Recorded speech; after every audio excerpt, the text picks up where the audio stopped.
Hello, everyone. I was just telling the folks that are present that HBU's new rule is face masks are no longer acceptable.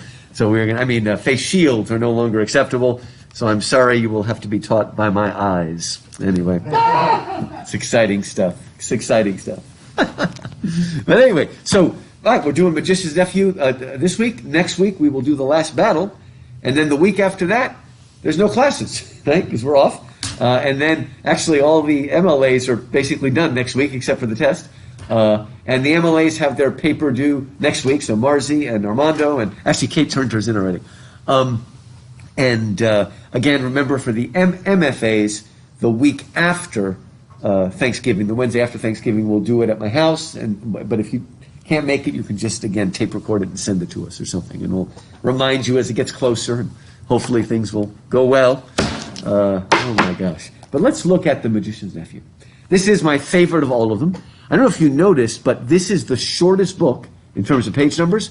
It's the shortest book, but it actually has the most plot. I think it's the most complexly plotted of all. I'll be praying for both Clinton and Amanda have someone in their family that's got COVID, so they can't come in today. So hopefully they'll be okay. They're okay. But be praying for them, and we will all make it through this together. But again, it is so complicated. I like it because it's got the autobiographical element. Because Diggory is basically the same age that Lewis was when his mother died of cancer.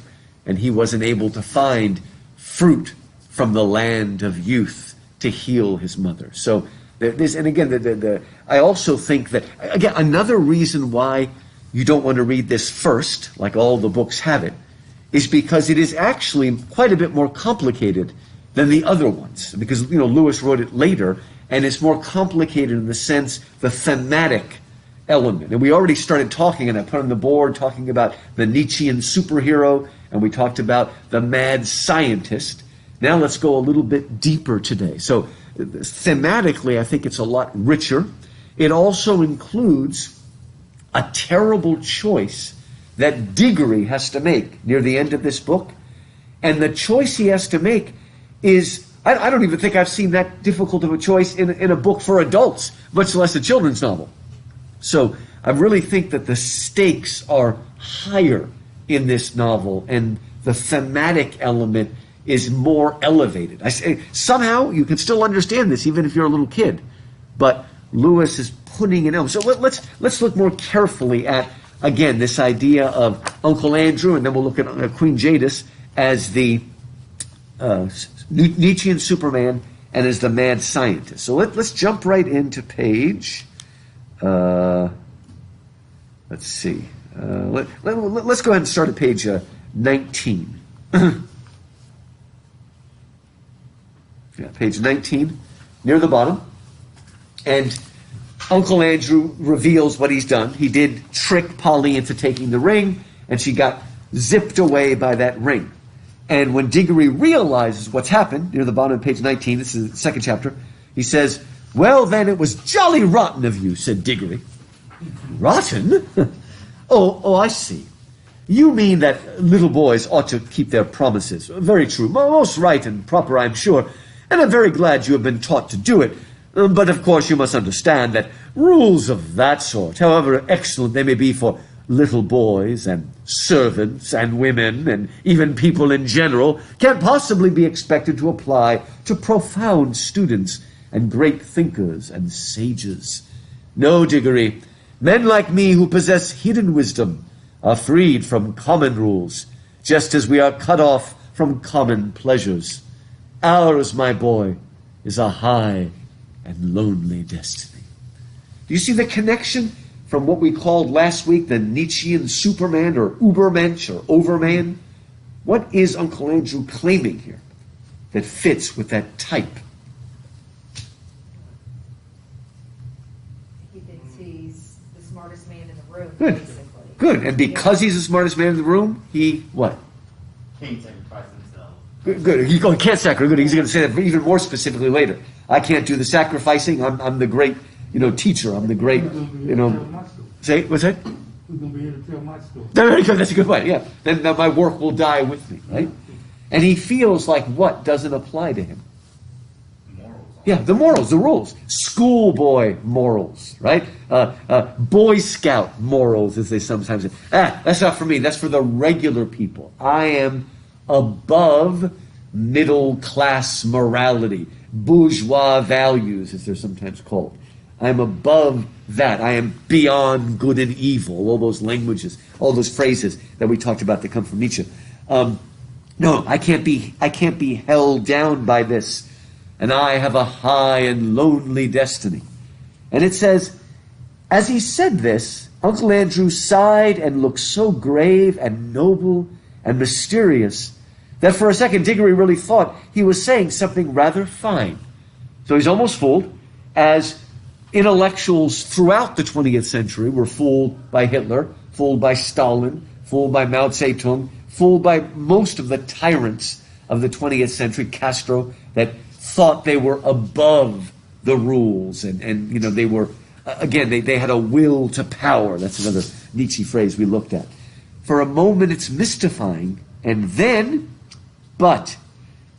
Diggory remembered the ugly look he had seen on his uncle's face the moment before Polly had vanished, and all at once he saw through Uncle Andrew's grand words. He remembered the sort of nastiness and cruelness that he caught there. And then he saw through to the real person. All it means, Diggory said to himself, is that he thinks he can do anything he likes to get anything he wants. Why does it sometimes take a child to see that?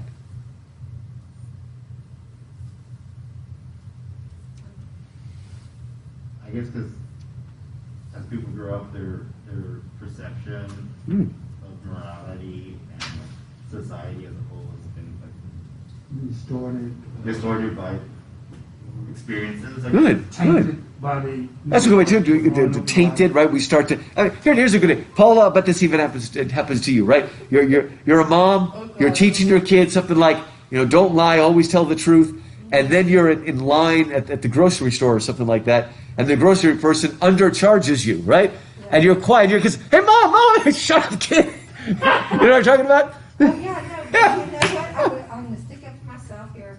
I worked retail my entire life, and growing up, and I went to work when I was like 12 in a family store, and man, I'm all over. I always pay the right amount. Oh, good. Okay, you do that. I'm bringing it back to you, and I'm going to pay you the right amount. Yay, that's good. See, it's not short in their till. So you're living that through. See, but most parents, they teach kids, and then if they're doing something wrong, the kids, hey, mom, quiet. Yeah, oh no, yeah, no. Right? Quiet, kid. Those moments, but in different ways. That's right. Not in the store. No, that's so true. It's like I worked as a server sometimes. Like you're in a hurry, you give back the wrong change. You're like, great, I just lost $20. Oh my gosh, cruel. And it's out of your pocket or whatever. It's horrible. The other day I said that to a lady, well, I'd like to take that, but it's really wrong, Give it back to her. But I think more and more the people that work at places really can't add at all. Well, they don't seems- have to, because Maybe they rely on it. machines usually do it for you, especially through the drive-through. Sometimes it'll come to whatever, $18 and 25 cents. So I'll give the lady a 20 and then give her a quarter, so she doesn't have to get it. And sometimes they look at you like, huh? They can't figure it out. It's funny. But can anybody think of a particularly famous young lad in a story by Hans Christian Andersen who saw through things that the adults didn't? What? You've heard it? No, never. Was it a movie? Well, I don't know if it was a movie. There's a movie about Hans Christian Andersen where there's a song about it. No, I'm thinking of something else. Have you ever heard of The Emperor's New Clothes? Now, you may not have known that was Hans Christian Andersen. But you've all heard that story, right? Yeah. Where everybody... Now, of course, in that case, nobody wants to speak up because nobody wants to appear a fool. Right? Only the young boy speaks and sees... You know that story too, Marcy? Yeah, nobody wants to appear a fool by saying the king's naked, and only the kid will do it. The kids. But what's great about this, what Lewis is doing here, is he's allowing us to see right through the pretensions of the Nietzschean superhero, but in a way that his child readers can understand as well. Let's just look at this person and realize he may sound like he's saying something very profound, but all he means is he thinks he can do whatever he wants to get whatever he wants. Was that you? Yeah. Oh, okay. Oh, but it was Clint was here. Ah, it's Clinton. Hey, Clinton. Chris already signed up for the class, man. He's got you beat. Anyway, as it continues, oh, you sound like you're playing the old Atari or something. As you continue on to page 20, I guess towards the bottom, he's talking about the box, right? And it says, the Atlantean box contains something that had been brought from another world when our world was only just beginning. You see that? And look what it says. What? asked Diggory, who was now interested in spite of himself. Keep this in mind. Lewis is really careful. I mean, again, because this is a children's novel, we're like, oh, Lewis doesn't have any deep characterization. But he does have characterization. His kids are very consistent. And you'll see as we go through that Diggory, as opposed to Polly, what are some of the things that tempt Diggory that don't tempt Polly?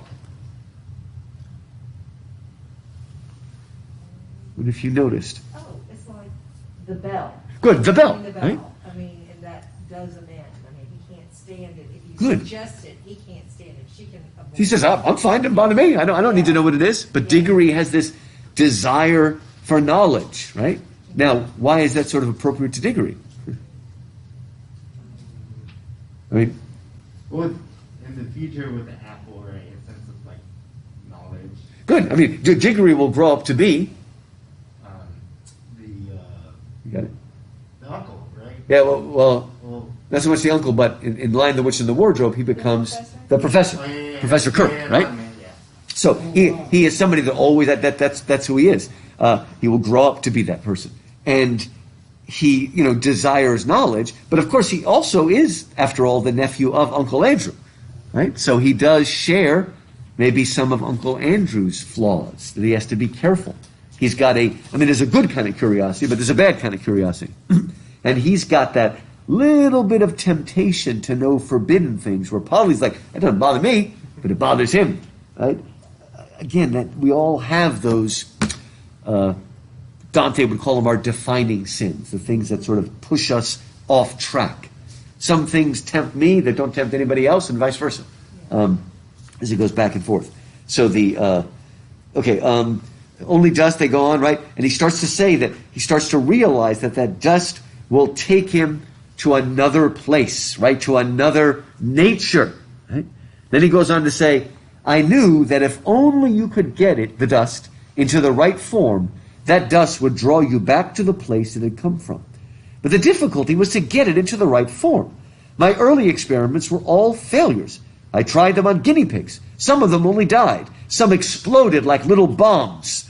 It was a jolly cruel thing to do. How you do keep getting off the point. That's what the creatures were there for. I bought them myself. Right? Especially in the 20th century, we saw a whole bunch of leaders that thought that way about their people. Right? And throughout, back and forth. When I was growing up in the 80s and stuff, especially in like Central America, places like Colombia and stuff, they would go back and forth between one group that was like really far to the right, and the other group was far to the left, and they go back and forth, and neither side cared at all about the people, right? People were used, right? I mean, I hate to say it, but sometimes you see that with big power-hungry capitalists and big power-hungry labor union leaders, and it's like they're fighting each other, and nobody really cares about the workers. They're fighting each other. And we're seeing this. And at the end of this book, Aslan warns Diggory and Polly that the coming century, because this is taking place about 1900, the coming century is going to be one of increasing cruelty and callousness, where people don't care about their people, right? Back and forth. And we've seen this when we saw it in Iran as well, right, Marcy? Where you get people that rise up but don't really care about the individual. And it goes back and forth. That's why I have to be careful not to go to the Philippines, because they had a dictator whose name was Marcos. Not me, okay? Spelled with a C, okay? Ferdinand Marcos. Anyway, Back and forth, they go back and forth. And he continues on, and then the next paragraph, Diggory says, and what about them, said Diggory. A nice mess they'd be in if they couldn't get back. And then look at, again, the Nietzschean Superman. You will keep on looking at everything from the wrong point of view. Can't you understand that the thing is a great experiment? The whole point of sending anyone into the other place is that I want to find out what it's like. Well, why didn't you go yourself then? There's the child that speaks, the direct, sensible thing. Why don't you do that? A lot of people have been upset saying, why is it that, like, apparently people that work in the government have a totally different healthcare system than we do, or something like that, right? Yeah, it's like, hey, wait, what's going on here? You know, wait a minute, are you true or are you not? Right? Well, why didn't you go yourself then? Diggory had hardly ever seen anyone look so surprised and offended as his uncle did. And then this is the point that Lupe made earlier. Me? The boy must be mad. A man at my time of life and in my state of health to risk the shock and the dangers of being flung suddenly into a different universe? I never heard anything so preposterous in my life. Do you realize what you're saying? Think what another world means. You might mean anything. And I suppose you've sent Polly into it then. And all I can say, even if you are my uncle, is that you've behaved like a coward, sending a girl to a place you're afraid to go to yourself. Silence, sir! I will not be talked to like that by a little dirty schoolboy. Hey? I'm not going to be bound by the rules and regulations that they tell people. You know what bothers me sometimes? You know how they have convocation here in the chapel? And, you know, every so often there'll be students there, and, you know, they'll be like reading the paper or something like that. And oftentimes, like, some professor will get mad and knock it out of their hands. And I've actually seen this myself. And then I will be at a meeting, you know, our meeting, and I'll see that same teacher reading or like doing her grading during the meeting. And I'm like, you know, it's unbelievable, right? Do as I say, not as I do, that kind of stuff. And, you know, remember that. And it is funny. And you know, Lupe, you may have you sent any notes to your old teacher saying, now I understand why you got mad when I didn't follow the rules. You know, that kind of stuff, you know, when you're a student, and then suddenly you're a teacher and you're like, man, this drives me crazy. Why can't I follow the rules? It really is funny. But of course, if you point that out and then you can laugh at yourself, and then that's a different thing. But here, he doesn't laugh, okay? Uncle Andrew refuses to see any sort of analogy there. And he says, look, those rules, he says, I am the great scholar, the magician, the adept who is doing the experiment. Of course I need subjects to do it on. Bless me. Bless my soul. You'll be telling me next that I ought to have asked the guinea pigs' permission before I use them. No great wisdom can be reached without sacrifice. But the idea of my going myself is ridiculous. It's like asking a general to fight as a common soldier. Supposing I got killed, what would become of my life's work? See? No sacrifice, right? Now, in a way, he has sacrificed a little bit. You know, when he looked into the forbidden knowledge, he said, that's why my hair turned gray, right? But when it comes to other risks, he's not going to take them. He's going to let other people do them, right? So again, all of that sort of stuff is just amazing. And Diggory gets more and more upset. Wait a minute, did I? No, I didn't skip it. Okay. Keep going to... it's right afterwards. Okay. As he keeps going and talking, right, then a little farther down it says, and now, of course, Diggory saw the trap in which he was caught, right? He's been manipulating him. The only way to save Polly is if Diggory goes in with the 2 rings and brings her back, right? Okay, now watch what happens. It says, after Diggory realizes this, I hope, said Uncle Andrew presently, I hope, Diggory, you are not going to show the white feather. I should be very sorry to think that anyone of our family had not enough honor and chivalry to go to the aid of a lady in distress. Okay, we kind of talked about that before. Uncle Andrew considers himself above middle-class morality, above the law, beyond good and evil. But what does he expect Diggory to do? Take care of it. You follow the virtues. I'm above that old-fashioned virtue of courage, but I expect you to follow it. Right? So I don't have to follow the rules, but you do. Right? And we see this all the time. Okay, we see this all the time. Yeah, well, because it's probably not even like he didn't know me because of his character. He was not going to let his friend Okay, good. be lost in this unknown world. So he knew if he got Polly Good. to go into that world, that he's going to go in there to rescue her. Good. And he knew, you're right, he did understand the Diggory. He knew he could manipulate him that way. Yeah. Right? And again, I mean, again, throughout the 20th century especially, these tyrants expected people to sacrifice everything for them. You go to the death, go to do this, boom, boom, boom, and whew. Marzi, I read somewhere, I think this was true, during the Iran-Iraq War, I don't even think you were alive yet, but during the Iran-Iraq War, that apparently, like, Iranian students from the university would go to the area between, because the Iraqis had put all sorts of landmines there, and I remember reading this, that the students would go and they'd push them forward so they would walk on the landmines, get blown up and killed, and that the army would march over them. Was that true? Did you hear about that?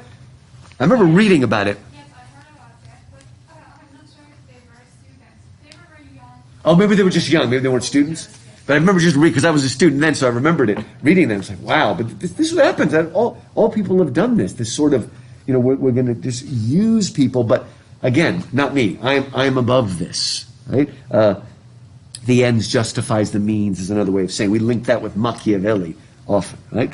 Oh, shut up, Diggory. If you had any honor and all that, you'd be going yourself. But I know you won't. All right. I see I've got to go, but you are a beast. I suppose you planned the whole thing so that she'd go without knowing it, and then I'd have to go after her. Of course, some of you noticed. Very well, I'll go. But there's one thing I jolly well mean to say first. I didn't believe in magic till today. I see now it's real. Well, if it is, I suppose all the old fairy tales are more or less true, and you're simply a wicked, cruel magician like the ones in the stories. Well, I've never read a story in which people of that sort weren't paid out in the end, and I bet you will be, and serve you right. Of all the things Diggory had said, this was the first that really went home. Uncle Andrew started, and there came over his face a look of such horror that, beast though he was, you could almost feel sorry for him. But a second later, he smoothed it all away and said with a rather forced laugh, well, I suppose that is a natural thing for a child to think, brought up among women as you have. Old wives tell A, I don't think you need to worry about my danger, Diggory. So just for a moment, he starts to realize the truth, and then he covers it up, right?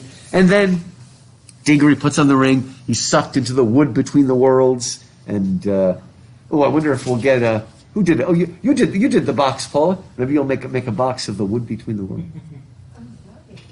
That's the concept of it is wonderful, right? And you didn't understand that one of the ways Lewis helps us to understand what the woods between the world is by comparing it to the sort of crawl space in the attic.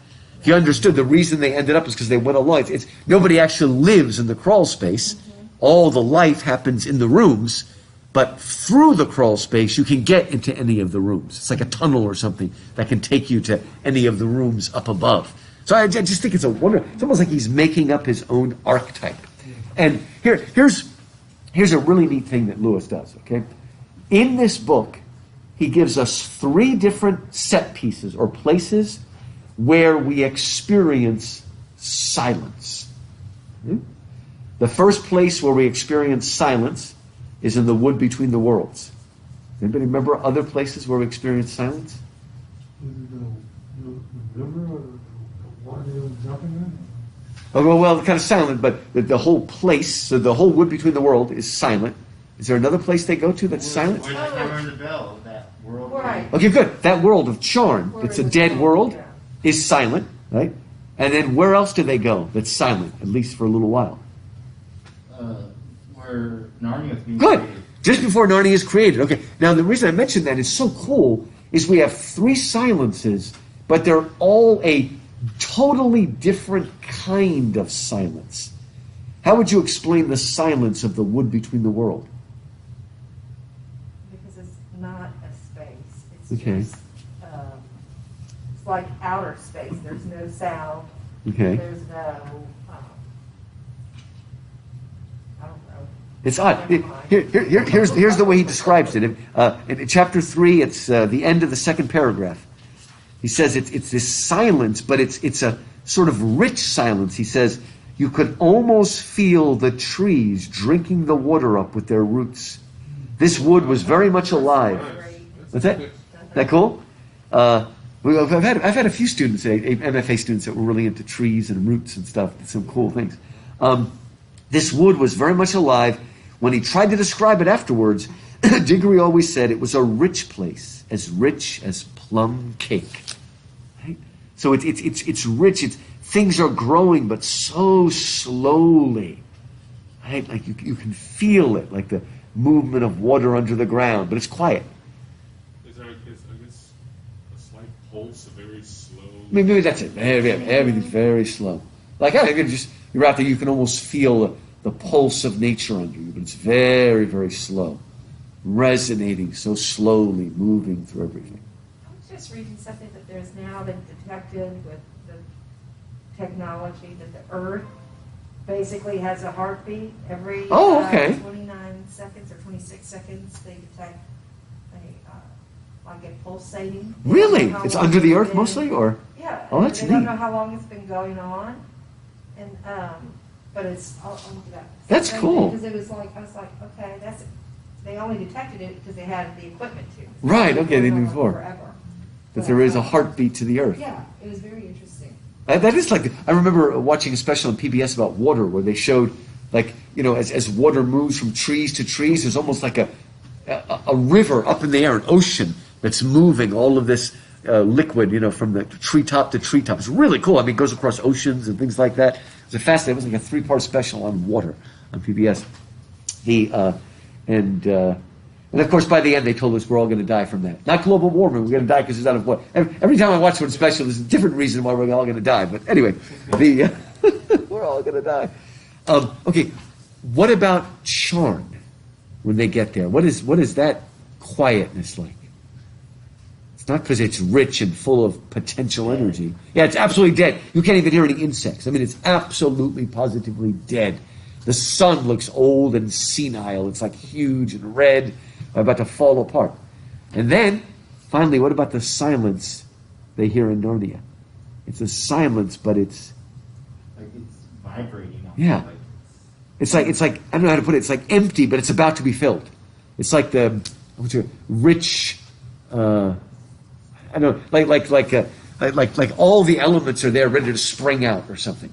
Again, I guess another kind of potential energy. It's just so neat. Lewis must have that in mind. I mean, he describes it. All of them are silent, but they're different kinds of silences. He just takes us to so many magic places in this world. And again, Polly has no desire to investigate the other worlds. Let's just go back. But again, there's Diggory's like, he just suddenly gets hungry and desires to, well, look at the way it's described on page... I can't find the page. I don't think I marked it. It's page 28. I think it's the top page 28. It says, they put their green rings and came back to the pool, but before they tried another jump, Diggory gave a long, what's the matter? I've just had a really wonderful idea. What are all those other pools?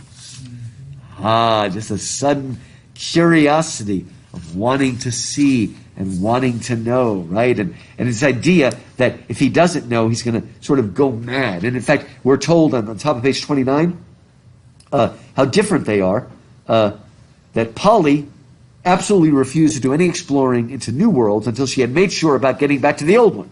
She was quite as brave as he about some dangers, wasps for instance, but she was not so interested in finding out things nobody had ever heard of before. For Diggory was the sort of person who wants to know everything. And when he grew up, he became the famous Professor Kirk, who comes into other books. Right? So we're getting a lot of backstory. And if you read this book first, you lose all the fun of recognition. I mean, I hope you all enjoyed recognizing things as you read them. That's where the White Witch came from. This is where Narnia came from. This is where the lamppost came from. All of these things we're slowly realizing and understanding. And I think it's just really exciting. Then Diggory is so hungry to explore other pools. Do you understand what mistake he almost makes?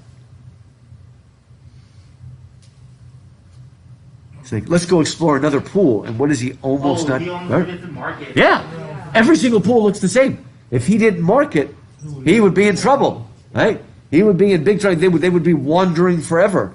in the wood between the worlds. Right there, there's that old Irish fairy tale about the guy that captures the leprechaun. Right? If you capture the leprechaun, you can force him to tell you where his hidden treasure is buried. Right? They have a pot of gold where the pot of gold is buried. Right? And so the guy captures him, and he says, "I won't let you go until you tell me." And he says, "All right, it's under this tree." And he says, "Okay, now, but I don't have anything to dig with. I have to go back and buy some shovels, okay?" And he doesn't really trust the leprechaun, so what he does is he takes off a ribbon he has, and he ties the ribbon around the tree, and then he goes back, makes the leprechaun swear. And of course, when he comes back, you know what he finds? Ribbon on all the- Yeah, the leprechaun has put a ribbon on every single tree in the forest, right? I'll never find it again, right? So watch out for those leprechauns. Sneaky devil, I like that. But again, we have to be careful that, first of all, there's danger when it comes to magic, isn't there? And in fact, he says this on page 30. And I love what Lewis does here. Okay, he gives us an explanation so we understand things. About the middle of page 30. He says, okay, the stuff out of which both rings were made had all come from the wood. The stuff in the yellow rings had the power of drawing you into the wood. It was stuff that wanted to get back to its own place, the in-between place. But the stuff in the green rings is stuff that is trying to get out of its own place, so that a green ring would take you out of the wood into a world. Uncle Andrew, you see, was working with things he did not really understand. Most magicians are. See? The genius of Lewis is adding those three words. Most magicians are. What warning is he giving us? Not just for kids, but for adults. What warning is he giving us?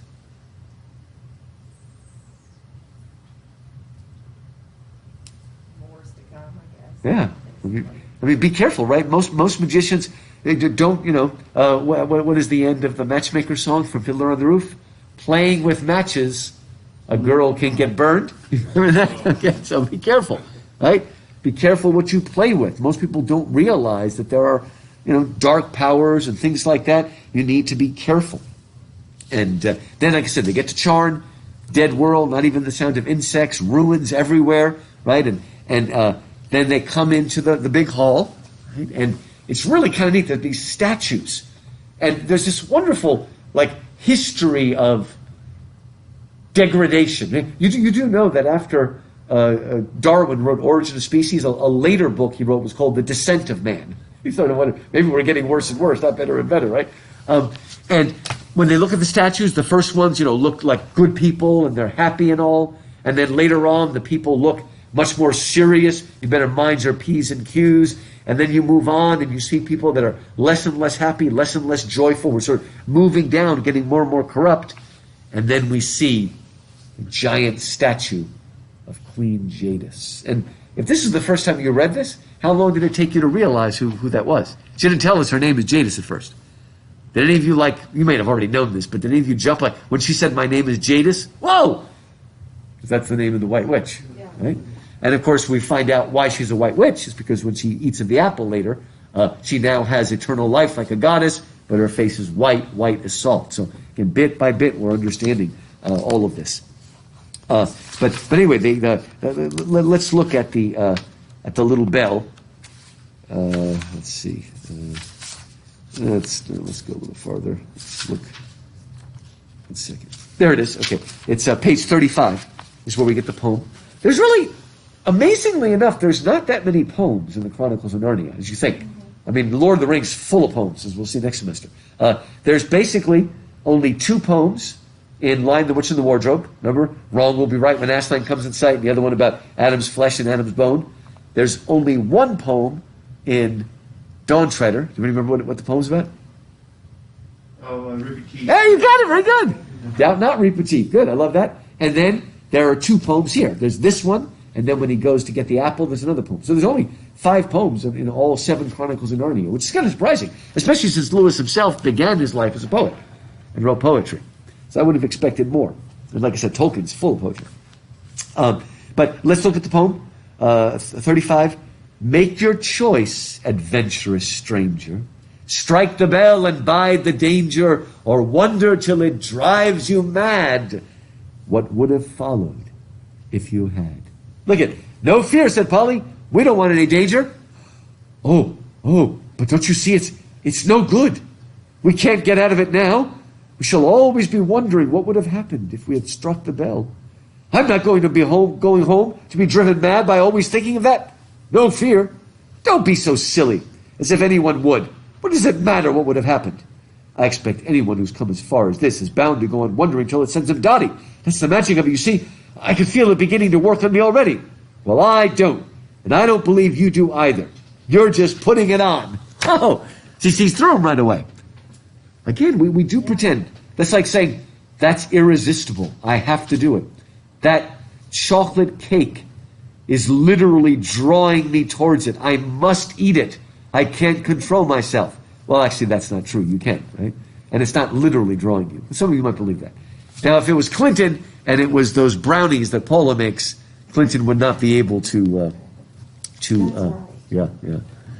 Unless Amanda grabbed one side and Clinton grabbed the other. We're making fun of them right here. And they pulled away at it, right?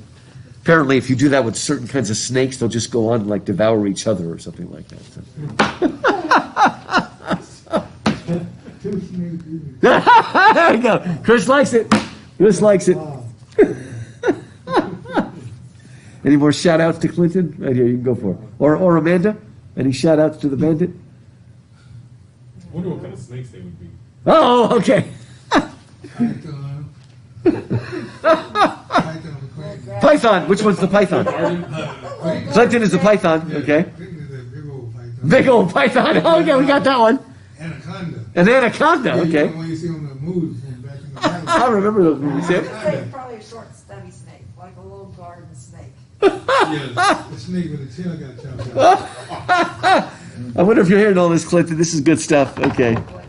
We won't make fun of Amanda, though, unless Robert wants to make fun of her. It would be a pretty snake. Yeah, she's a pretty little water moccasin. Oh, okay. You're a little water moccasin. That's good. Okay. Make a nice purse or shoes. There we on. go. There we go. Oh, nice. Yeah, That's good. nice snake. You know, like a king snake, you know, they die. Eel. There we go. No, I'm thinking of moose. No, osses. This is good. This is taking off all the fun from Anthony. He's safe for a while. Yes. We'll make more fun of Anthony. Anyway, maybe Anthony could take the two snakes and put them in his helmet or something like that. Anyway, so Come with mathematic problems. oh, that's right, the mathematical problems. We're figuring everything out here right now. This is pretty good. But again, it's. I mean, remember, you know, the fruit of the knowledge of good and of evil was a temptation to have your eyes open, to know everything, right? And he's being lured in. In fact, if you read the Odyssey carefully, the song the siren sings is really not a song about like sex, as sometimes people think. It's a song about knowledge. You remember? Right. We know everything that happens under the earth. That's what you were in the class. You remember? Come and we'll tell you everything. Wow, it's good stuff. Sirens were not nice people. Sirens, yeah, watch out. Woo. So back and forth.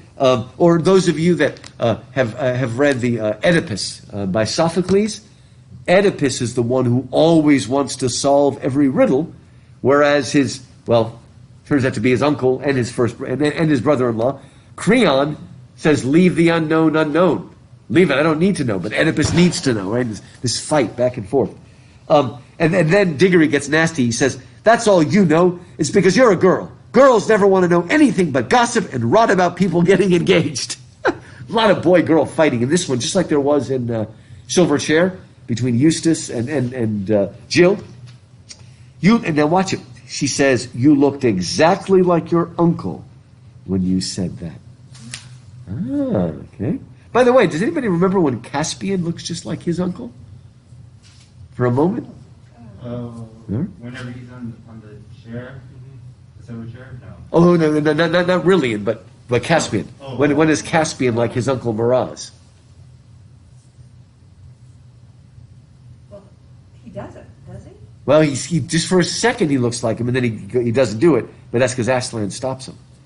Remember when he said, you remember? You don't hear them when he starts to just go. Good. He said it's that part in Dawn Treader when he says, "I'm going to go on with Reepicheep to see the Easter End," and then he says, "All right, I'm not going to go. We're all going back." Right? And again, for a second, and really, and almost became like that when he was going to insist on going into Bism But then he stops and he doesn't. Okay, so Lord, I mean, there are. I mean, the Bible talks about generational sins, but we've all seen it. You know, every one of us struggles with something from our father or from our mother or from both. Right? I mean, it's there. There is a almost hereditary aspect to it. Whether it's nature or nurture or a little bit of both, I don't know. But there is a propensity in there that we have to be careful of. In fact, I counsel new couples. The wisest thing you can do before you get married is to have the girl sit down and make a list of all the aspects of her mother she wants to imitate and those she wants to not imitate, and have the husband do that with his father. What are the things my father does I want to imitate? What are the ones I want to avoid? By the way, you'll also serve well if you do that before you become a teacher. If any of you become a teacher, make a list of all the things teachers did that you respected and all the ones you hated, and write that down. And be fair. I mean, you can't say I hated the teacher because he gave me tests. I mean, that's part of it. But I mean, it's the teacher gave me unnecessary busy work. That's something that maybe you don't have to do. I mean, there's certain things you have to do as a teacher. There's got to be some work that's graded. But there are other things that are just not necessary, like busy work and other things like that. But anyway, she says, you look just like your uncle. Well, why can't you keep to the point? What we're talking about is how exactly like a man. And don't say I'm just like a woman, or you'll be a beastly copycat. I should never dream of calling a kid like you a woman. I love these two. They're at it back and forth. But, this truth comes out, right? And then the terrible thing he does is when Polly tries to leave, he literally grabs her hand and kind of pulls it behind her back and hurts her. And again, it's a very bad thing that he does. And she does forgive him. Asks her later, do you forgive the boy for the violence he did you in the hall of statues? You know, that sort of stuff. And he rings the bell. And that causes a lot of problems. Now, we talk about, again, the way he defines these characters. Okay. Who is more fooled by Jadis? Diggory or Polly? Who is more fooled by her and lured in by her?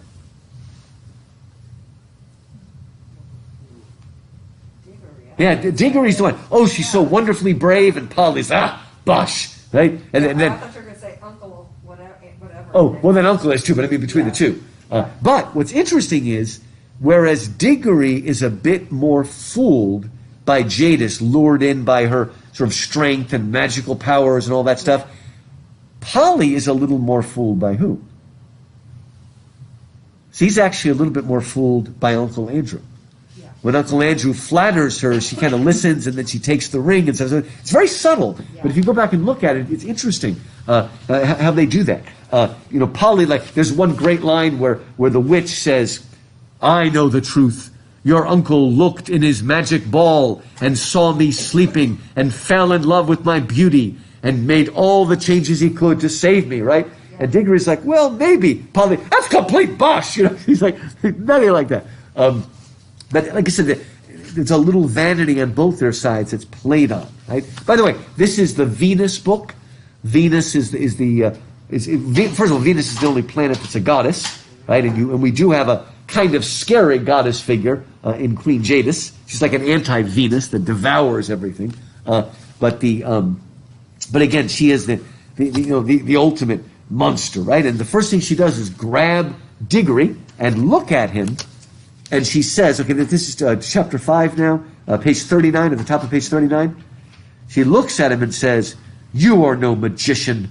The mark of it is not on you. You must be only the servant of a magician. It is on another's magic that you have traveled here. What is this mark she's talking about? Do you think? You don't have the mark of a magician. Of course, what's the most famous mark in the Bible? Old Testament. Oh, in the Old Testament? Oh, you're thinking of the mark of the beast? Yeah. That's the New Testament. The mark of... Oh, Passover. Oh, I wasn't thinking about that. God. I would think that's true, but no, somebody. Okay, that is, but yeah, a person. Remember, who does something evil, and God puts a mark on him so that nobody will kill him. Oh, you remember now? You're saying Abel or Cain? Cain, mark of Cain. Good. After Cain kills Abel, Cain says, "Where will I go, Lord? Every man's hand will be against me and kill me." And God puts. But what's interesting is the mark of Cain is sort of a blessing and a curse, Yeah. right? Because it protects him, but he ends up being a lonely wanderer. And he dwelt in the land of Nod, which is east of Eden. And he becomes a wanderer and stuff like that. The mark of Cain. And famous phrase, and she seems to have this idea. So the magician has the mark that maybe makes him great, but it's the same mark that cuts him off from his fellow man. Ours is a high and lonely destiny. Well, in a sense, that's true, because you end up isolating yourself when you become the mad scientist or the Nietzschean Ubermensch, and you can have no friends and whatnot, and you're cut off. Very difficult. And she goes around and shows off where the dungeons were. Look at page 39. 39. It says, she did tell them certain things as they went along. That is the door to the dungeons. That passage leads to the principal torture chambers. I just had this image that, Michael Collins has some torture chamber for bad artists or something. Walking through his painting. Yeah, like he strings you up or something like that. I don't know. Like, Still that. the Michael Collins torture chamber. Man, Waitresses of paradise are really Dutch. We won't go there. I love it. This is all it takes. Or this was the old banqueting hall where my great-grandfather bade 700 nobles to a feast and killed them all before they had drunk their fill. They had had rebellious thoughts. Whoa, like the thought police? They didn't even do anything. But I know you've got evil thoughts, and so you're being killed. That's what you call a bad guest-host relationship, right? Brings people in and slaughters them. This is the evil place that Charn is, right? Then she, with her own hand, blows the huge door open, and Digger's like, whoa, that's impressive, right, as they go along. Okay, she tells a little bit more about Charn on page 40. Very bottom of page 40. She's speaking about Charn, and she says, it is silent now, but I have stood here when the whole air was full of the noise of Charn, the trampling of feet, the creaking of wheels, the cracking of the whips, and the groaning of slaves, the thunder of chariots, and the sacrificial drums beating in the temples. What does that sound like? What are these places? What are the evil places, right? Think of Egypt, right? Or Babylon particularly. And of course, in the book of Revelation, Babylon returns as what? You remember the image of the whore of Babylon in Revelation? Riding the beast, and if you know Revelation that well, the whore of Babylon drinking, drunk on the things. Those are like the two early greatest cities, but most corrupt would be Egypt and Babylon. You might think of the Canaanites or something like that, or the Phoenicians or something like that. These are the place, right? I have stood here, but that was near the end. The roar of battle went up from every street, and the river of Charn ran red. All in one moment, one woman blotted it out forever. Who? I, Jadis, the last queen, the queen of the world. That's the moment when, if you don't know yet, it's like, whoa, that's who this is. The two children stood silent, shivering in the cold wind. It was my sister's fault. Lewis is absolutely brilliant. You understand, he sees right through, right? You notice that Jadis is another Nietzschean Ubermensch, right? And yet, she still knows that she's doing wrong. And the proof that she knows she's doing wrong is, what is she trying to do right there? Blame it on someone else, right? The guilt is still there. And so if she really was completely above good and evil, she wouldn't feel any need to shift the blame or make excuses or justifications.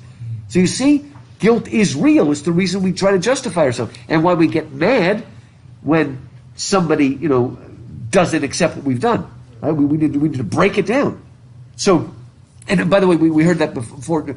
Uncle Andrew says things like that as well. We'll see one in a little bit. It was my sister's fault. This towering person. She drove me to it. May the curse of all the powers rest upon her forever. At any moment, I was ready to make peace, yes, and to spare her life too, if only she would yield me the throne. But she would not. Her pride has destroyed the whole world. Notice it's not Jadis's pride. It's her pride. Even after the war had begun, there was a solemn promise that neither side would use magic. But when she broke her promise, what could I do? Fool! As if she did not know that I had more magic than she. She even knew that I had the secret of the deplorable word. Did she think she was always a weakling, that I would not use it? What was it? Notice it's Diggory that asked that question. That was the secret of secrets. It had long been known to the great kings of our race that there was a word which, if spoken with the proper ceremonies, would destroy all living things except the one who spoke it. But the ancient kings were weak and soft-hearted, and bound themselves and all who should come after them with great oaths, never even to seek after the knowledge of the word. See? Those are people for whom religion is a slave ethic, right? From Nietzsche's point of view. They're the weak ones who don't have the will to power to seek after that knowledge. But they will make a pact amongst themselves because they are weak. They will not seek after the forbidden fruit. But I learned it in a secret place and paid a terrible price to learn it. Uncle Andrew said my head turned gray seeking after it. We're never told what exactly that terrible price was. But again, she has, maybe that's part of the reason she bears the mark. I did not use it until she forced me to it. Again, always again, she forced me to. I fought and fought to overcome her by every other means. I poured out the blood of my armies like water. Beast. The last great battle raged for 3 days here in Charn itself. For 3 days I looked down upon it from this very spot. I did not use my power till the last of my soldiers had fallen, and the accursed woman, my sister, at the head of her rebels, was halfway up those great stairs that lead up from the city to the terrace. Then I waited till we were so close that we could see one another's faces. She flashed her horrible, wicked eyes upon me and said, "Victory!" "Yes," said I, "victory, but not yours." Then I spoke the deplorable word.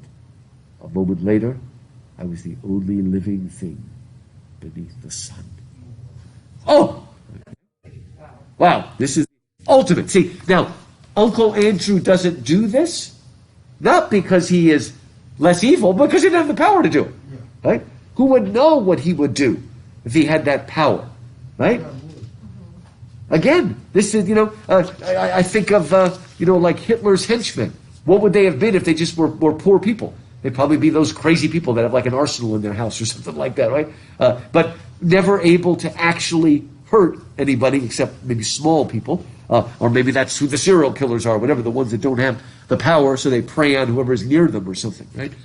But it's the same thing. It's just, thankfully, most people don't get that power given to them, like Hitler did and other people like that. And then all of it goes. And there's a reason why we make pacts not to do things, not to become the, beyond. Wow. But the people, what people, boy? All the ordinary people who never done you any harm, and the woman, and the children, and the animals. The kids worry about the animals. Don't you understand? Said the queen, still speaking to Diggory. By the way, another thing that Lewis teaches, witches and people are very practical. They only care about you when you're of use. She ignores Polly because as far as she knows, only Diggory has the rings, right? So she only pays attention to Diggory because Polly can't do anything for her.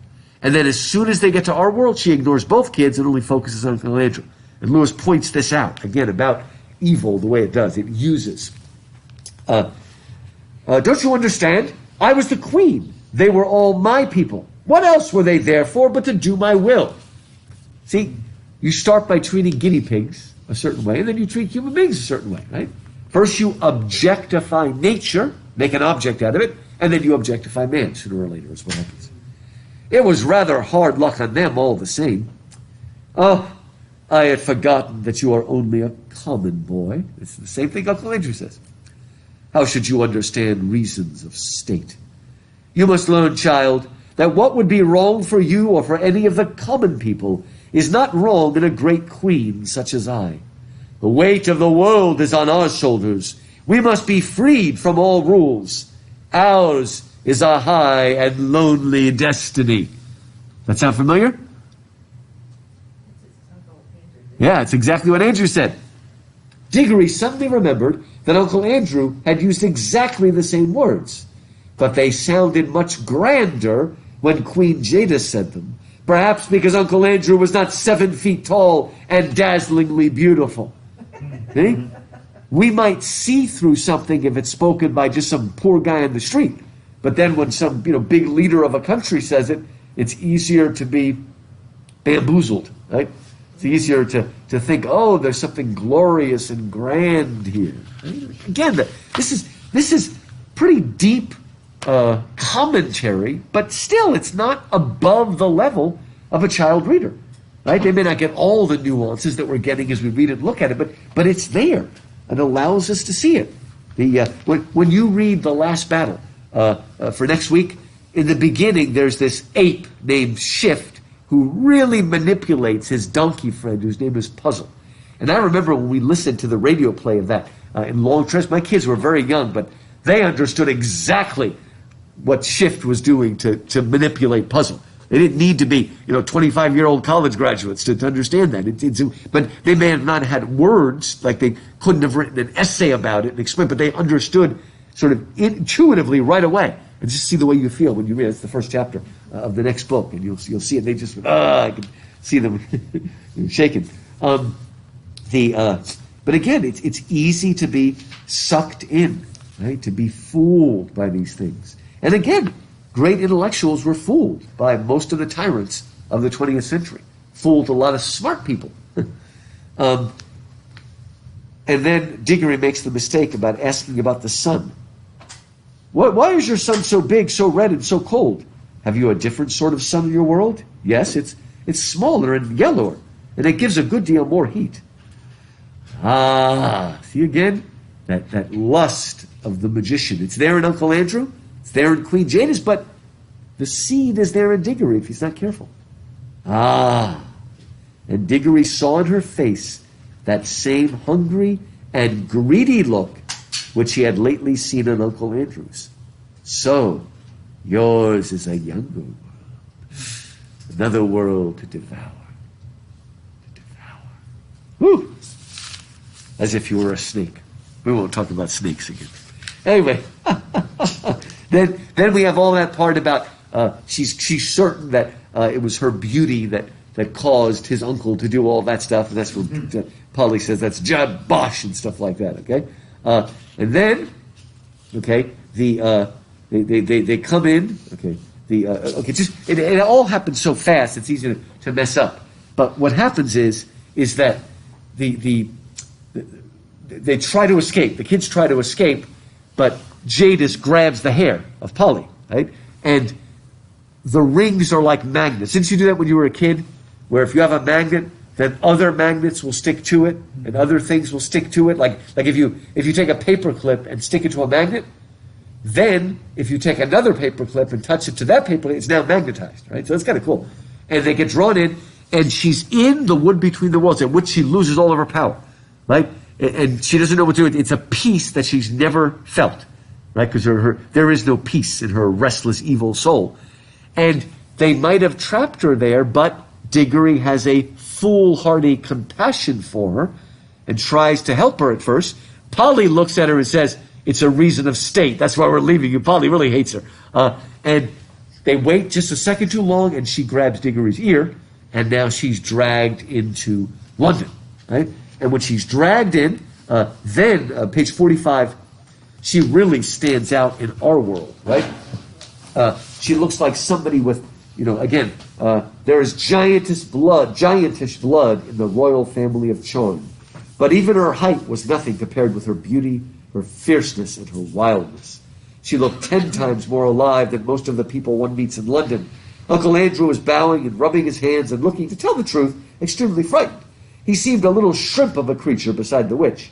And yet, as Polly said afterwards, there was a sort of likeness between her face and his, something in the expression. It was the look that all wicked magicians have, the mark which Jadis had said she could not find in Diggory's face. One good thing about seeing the two together was that you would never again be afraid of Uncle Andrew, any more than you'd be afraid of a worm after you had met a rattlesnake, or afraid of a cow after you had met a man bull. Notice very subtly that basically the Queen Jadis has sort of emasculated Uncle Andrew. That is the idea here. Okay, she is the evil, and actually the greatest goddess of the East was called Cybele. She was the goddess of the whole East, and most of her priests that served her were actually eunuchs. Some would castrate themselves, apparently, to serve her, right? Mm-hmm. So, I mean, again, Lewis is not going to go that far. It's a children's novel, but again, this is the influence of Venus, which can be good, because Venus is the laughter-loving one, and love, and things like that. And I think this is the only book that mentions children at the end, when it talks about how King Frank and Queen Helen would have children and grandchildren and all that sort of stuff. He wants to bring in, and of course, Venus is, the essence of life, Venus. And so this is the creation story and whatnot. But he does some of those subtle things as well with Jadis. The evil Venus, if you will. Okay, and then she just goes on and on. A little bit later on page 46. I see you're a magician of a sort, she realizes, Uncle Andrew. Stand up, dog, and don't sprawl there as if you were speaking to your equals. How do you come to know magic? You are not of royal blood, I'll swear. There's almost sort of aristocratic air here. Well, not perhaps in the strict sense. The Ketterleys are, however, a very old family. Old Dorchester family, ma'am. Peace! I see what you are. You are a little peddling magician who works by rules and books. There is no real magic in your blood and heart. Your kind was made an end of in my world 1,000 years ago. But here I shall allow you to be my servant. I should be most happy, delighted to be of any service. And what I love about Andrew is whenever the witch is there, he's absolutely terrified, fawning over her. And whenever she's gone, he's like, that was a damn fine woman. I could tell she loved me. I'm a good-looking man. It's really kind of funny, right? There's actually a lot of humor in this. This whole scene is comical. It really is. To me, that was very. It's just great. Humorous. Yeah, I'd like to see it in the movie. Well, no, I hope they make a movie of this. It would take a lot of special effects, though, to do this book properly. It'd be kind of neat to see them do it properly with the creation story and stuff like that. But it is funny. And what did you all think about Aunt Letty? It's okay. Aunt Letty is Uncle Andrew. And by the way, if you didn't, the one living in the house. Good. She's like the old maiden aunt, and old maiden aunts were tough back then. You hussy! She doesn't approve of women with bare arms because she's got her bare arms. You hussy! And it turns out that Jadis's magic doesn't work in our world, but she's still strong. She like throws her across the room, smack like they do in movies. And she's pretty. They're pretty tough. Those old maiden aunts were pretty toughly made back then. But there is a lot of humor. She wants go get me a dragon or a magic carpet or whatever. So, well, we don't have these things in London, and I will take control of your whole world in a second. And there is a lot of humor from this sort of turn of the century sort of humor that we see. But notice though when she's out on a rampage to destroy things, look what she says on page. One second. Where is it? I lost it. 1 second. I'll find it. I lost it. I said my book is falling apart. 1 second. Come on, where is it? Oh, wait, no, not yet. 1 second. Why can't I find it? 1 second.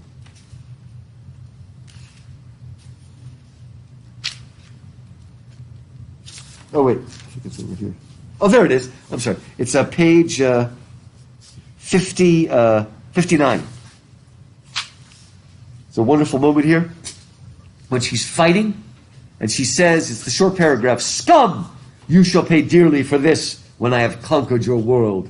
Not one stone of your city will be left. I will make it as Charn, as Falinda, as Sorlois, as Brahmandine." What did we just learn in that paragraph?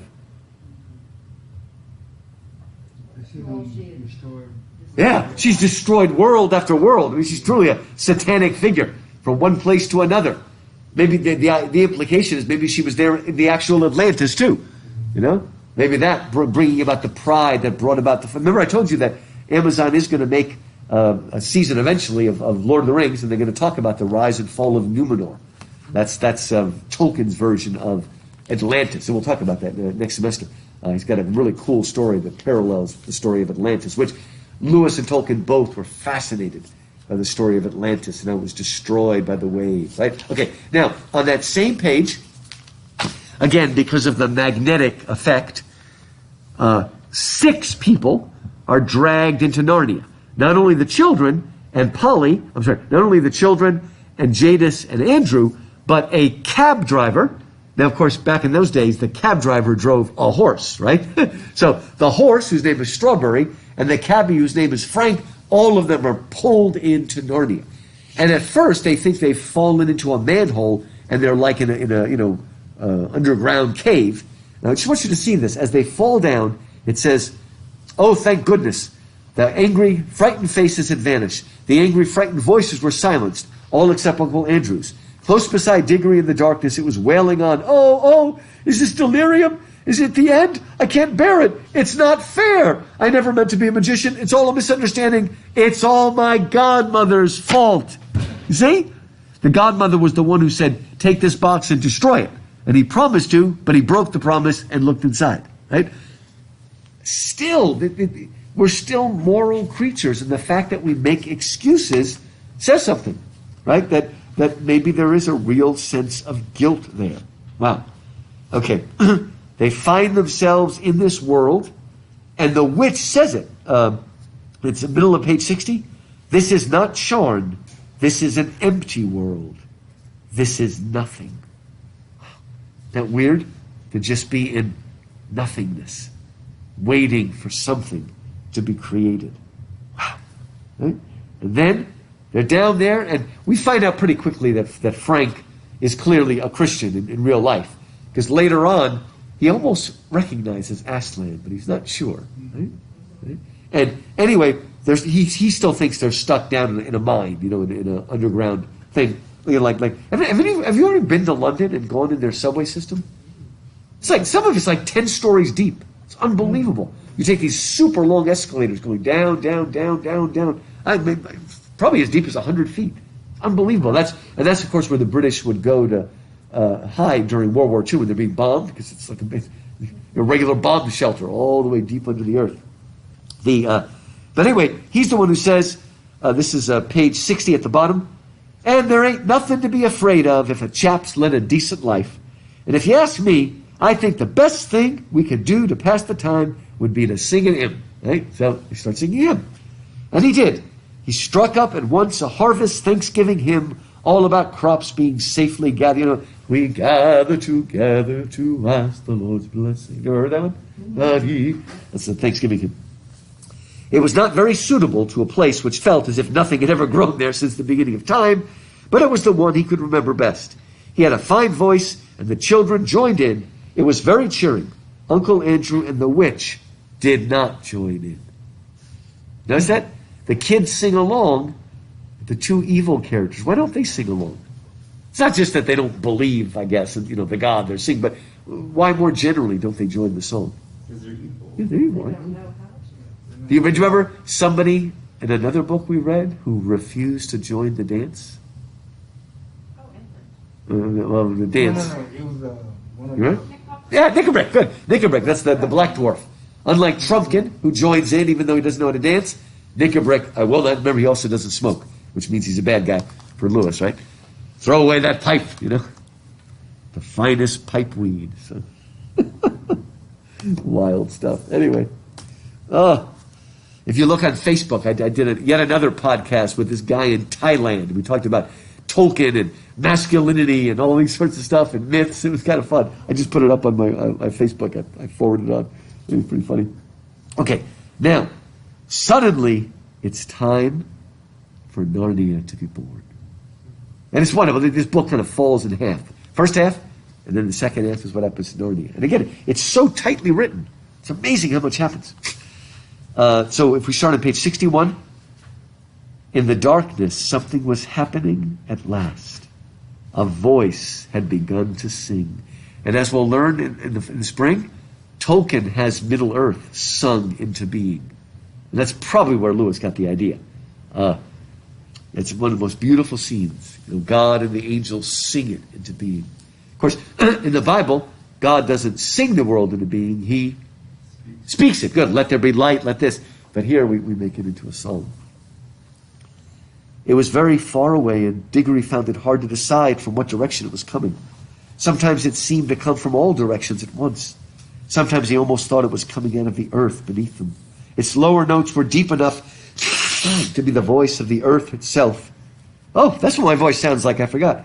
There were no words. There was hardly even a tune, but it was beyond comparison the most beautiful noise he had ever heard. It was so beautiful he could hardly bear it. The horse seemed to like it too. He gave the sort of whinny a horse would give if after years of being a cab horse it found itself back in the old field where it had played as a foal and saw someone whom it remembered and loved coming across the field to bring in a lump of sugar. God, ain't it lovely? He's supposed to be speaking what's called a Cockney accent, which is the accent that Dick Van Dyke is supposed to speak in Mary Poppins, but he does a really bad job. Between pavement and stars is the what is it? Up where the smoke is all billowed and curled, twixt pavement and stars is the day. When there's hardly no day and hardly no. That's right, Chim Chimney sings it. Still alive, Dick Van Dyke. He even did a little bit of a dance. Did you see the new Mary Poppins? You didn't see the new Mary Poppins? He does a little dance at the end. Yeah, but yeah, Mary Poppins Returns it's called. It's okay. Like so many of these movies, it's not really a sequel. It's actually like a remake. It's almost the same movie, but it's still. I think it's still worth seeing. It's fun. And yeah, Dick Van Dyke is in it, and Angela Lansbury is in it, who's also like in her 90s, still going. Yep, but not Julie Andrews. Nobody knows why. She claimed, I didn't want to upstage the new actress, but I don't buy that. I don't know anyway. I don't know why she wouldn't be in it. I think it's personal. Maybe, I don't know. Although, poor Julie Andrews had an operation that messed up her singing voice. Which is really, I mean, she still speaks fine, you can't tell, but I guess it affected her singing voice. Yeah, which is really sad. Really sad. Okay, so slowly I won't read it, but it's the description is so beautiful, and you got the tingling and here and higher up in the scale. And Lewis probably has in mind there's a verse in the book of Job about how God sang and the angels, the sons of the morning, right, sang together in chorus, and it just rises up with this beautiful, beautiful music, and the voice comes on. And look at the reaction by the cabbie on the top of page 62. Glory be.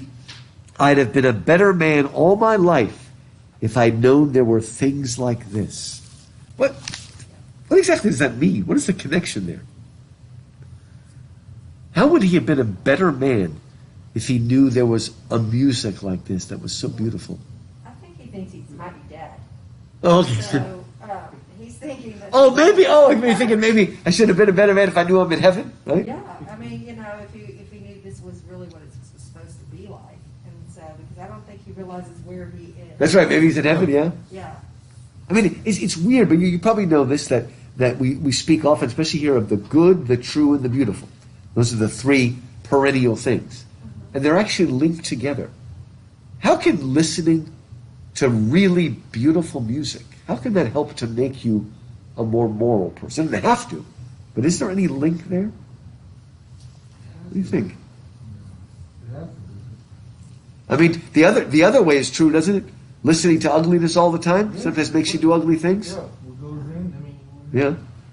talks about renewing the mind. Good, very good. Be ye not conformed to the world, but be transformed by the renewing of your mind. Good, that's very important. It's just like a clear glass of water, halfway full. If I pour in more clear water, water will overflow. Good. If I put in dirt and sand and mud, Good. and that's what now I'm filled up with.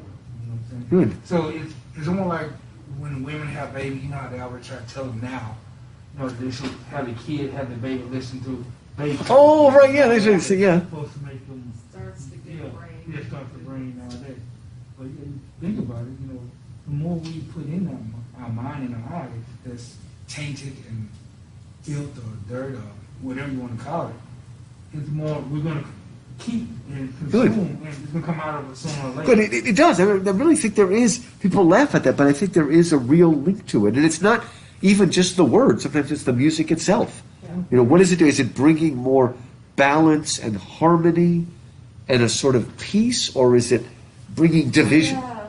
Emotions. I'm going to say this. So when I was pregnant with our oldest one, I had drove this Suburban and had really good speakers in it. So I had blast music.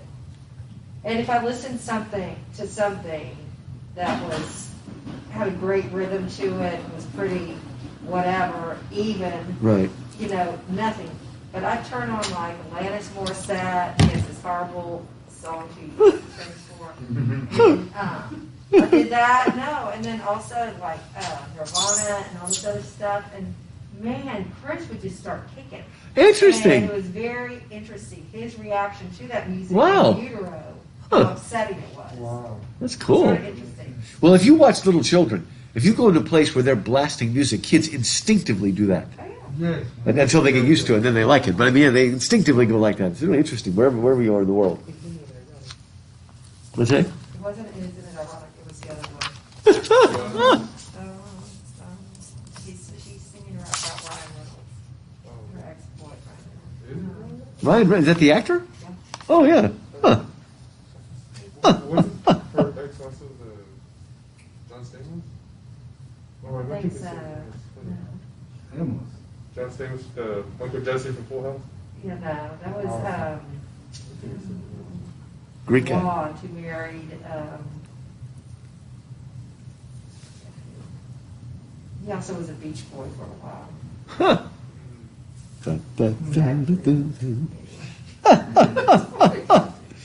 So, again, there's this idea if when we come in the presence of beauty, it can order us in a way and give us more a desire for virtue. I mean, that's something that goes back to Plato, the good, the true, and the beautiful. But here is, again, such amazing insight. As Polly and Diggory and Frank and even Strawberry listen to the music, they're enraptured.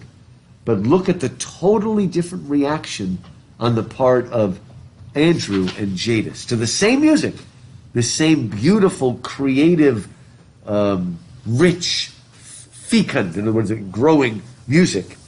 Here's the other reaction, page 62, towards the middle of the page.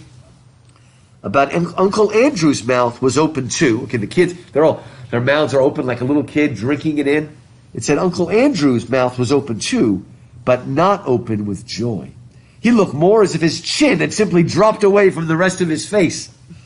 His shoulders were stooped and his knees shook. He was not liking the voice. If he could have gotten away from it by creeping into a rat's hole, he would have done so. Right? He doesn't like it. Right? It exposes him. But the witch looked as if, in a way, she understood the music better than any of them. Her mouth was shut, her lips were pressed together, and her fists were clenched. Ever since the song began, she had felt that this whole world was filled with a magic different from hers and stronger. She hated it. She would have smashed that whole world or all worlds to pieces if it would only stop the singing. Her fists held up against. She recognizes the goodness where nobody else does, right? And wants to destroy it. Again, oof, it's powerful, but again, that's why. Okay, Jesus compares himself often to the light. Okay, light illuminates and warms and guides, but what else does light do? If you're a bad guy, what will light do? Expose, okay? It exposes, and you can't hide from the light. The double-edged sword that heals and kills. There's an old legend about the sword of Achilles, that one side kills and the other side can heal you, right? Fascinating old legend. So again, very, very different kinds of things. Then the sun arises, right? And then, all of a sudden, we see who the singer is. It's a lion. And again, if you read this in the proper order, you're like, Aslan, okay? And Lewis sort of takes for granted you're going to recognize who this is. It was a lion, top of page 63. Huge, shaggy, and bright, it stood facing the risen sun. Its mouth was wide open in song, and it was about 300 yards away. This is a terrible world. We must fly at once. Prepare the magic. I quite agree with you, madam, said Uncle Andrew. A most disagreeable place, completely uncivilized. If only I were a younger man and had a gun. Oh, you don't think you could shoot him, do you? Again, totally different reaction to it. Right? It is the sword that comes down and divides, so that some love and some hate and fear, and back and forth. Right? Stop, says the cabbie. The voice is changing. Right? Now, if you turn to page where is it? Oh, 65. As he begins to sing, things start to grow in all different ways. And slowly the kids start realizing what's happening. Okay?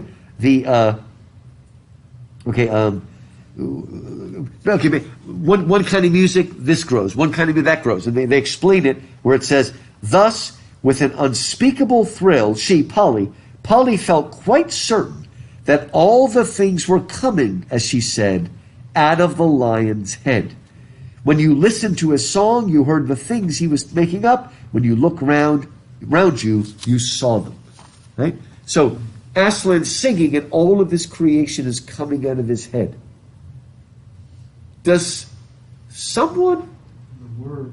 in Greek mythology come out of someone's head? Athena! Yeah, remember? Athena pops out. Now, again, this is Venus rather than Athena, but it is a female goddess. I think Lewis must have had that in mind, right? Venus, again, in the story, Athena popped in full armor out of the head of Zeus, right? Boom. And so, like I said, it just the connection, I think, is too strong there to have the two of them there, right? Wow. So, okay, while this is going on a little bit farther down, it says, suddenly the witch stepped boldly out toward the lion. It was coming on, we're on page 66 now. It was coming on, always singing, with a slow, heavy pace. It was only 12 yards away. She, the witch, raised her arm and flung the iron bar straight at its head. She had ripped off a piece of a lamppost in London when she was fighting people. Nobody, least of all Jadis, could have missed at that range. The bar struck the lion fair between the eyes. It glanced off and fell with a thud in the grass. The lion came on. Its walk was neither slower nor faster than before. You could not tell whether it even knew it had been hit. Though its soft pads made no noise, you could feel the earth shake beneath their weight. The witch shrieked and ran. And we don't see her again till the end of the book. Okay? Off she goes. She realizes this is a magic that she's totally outclassed. She tries to kill and cannot even kill. Right? And that becomes the lamppost? And that becomes the lamppost. Yep. Because in the first day of Narnia, everything's so fertile, that first few days, that anything grows. You put this thing down, it'll grow into a giant microphone tree or something like that. Be kind of cool. And everything grows. Lewis just overabundance of good, fresh, new ideas in this book. They're just overflowing in here. What does it say in the Bible? It says, in him was life, and that life was the light of men, and the light shines in the darkness, but the darkness could not overcome it. Or another translation, could not comprehend it. Right? She's unable to destroy. Thousands of years later, she will kill Aslan on the stone table, but then he will resurrect again. Just amazing stuff. And Aslan goes by, right, moving along and stuff, right? And Uncle Andrew only wants to leave. And Diggory says, still on page 66, do what you're told this minute, said Uncle Andrew. You're an extremely disobedient, ill-behaved little boy. No fear. We want to stay and see what happens. I thought you wanted to know about other worlds. Don't you like it now you're here? Like it. Just look at the state I'm in. It's amazing. All he wants to do is go get a gun to kill this. Guns be blowed. I think I'll go right now. All that sort of stuff. And Uncle Andrew is still impressed by the witch for trying her best. I mean, just amazing sort of stuff. And then again, the lamppost grows, and when it grows, it's a living lamppost. That's why it's what? It is lit, okay? And I mention that because in Lion, the Witch, and the Wardrobe, that's part of the magic, right? I mean, there's a lamppost in the middle of the wood, but it is always lit. It's not connected to gas or electricity or anything. It's always lit, right? So that's part of the magic. This lamppost that's always lit. It's really cool stuff. Okay, on page 67, remarkable, most remarkable, muttered Uncle Andrew. Even I never dreamed of a magic like this. We're in a world where everything, even a lamppost, comes to life and grows. Now I wonder what sort of a seed a lamppost grows from. And then they realized what it was. That is stupendous, stupendous. They laughed at my magic. That fool of a sister of mine thinks I'm a lunatic. By the way, in case you didn't quite get it, Uncle Andrew is a ne'er-do-well who's living off the charity of his sister. Okay? He doesn't work. He doesn't do anything. Just fiddling around up in his room, taking money from his sister, money for cigars and scotch or whatever it is. Never pays her back and then scorns her. I mean, if you really start reading it carefully, you'll really see the full portrait here. I wonder what they'll say now. I have discovered a world where everything is bursting with life and growth. Columbus! Still they talk about Columbus! But what was America to this? The commercial possibilities of this country are unbounded. Bring a few old bits of strap iron here, bury them, and up they come as brand new railway engines, battleships, anything you please. They'll cost nothing, and I can sell them at full prices in England. I shall be a millionaire. And then the climate. I feel 20 years younger already. I can run it as a health resort. A good sanatorium here might be worth $20,000 a year. Of course, I shall have to let a few people into the secret. The first thing is to get that brute shot. You're just like the witch. All you think of is killing things. You know that phrase? They paved paradise and put up a parking lot, right? I mean, he would take Narnia, right? Remember that? Who was it? Carol King? Was that the first one? I mean, here he is, this land that all he could think of is how to use it, how to make factories and use it and stuff like that. It's like cutting up the truffula trees.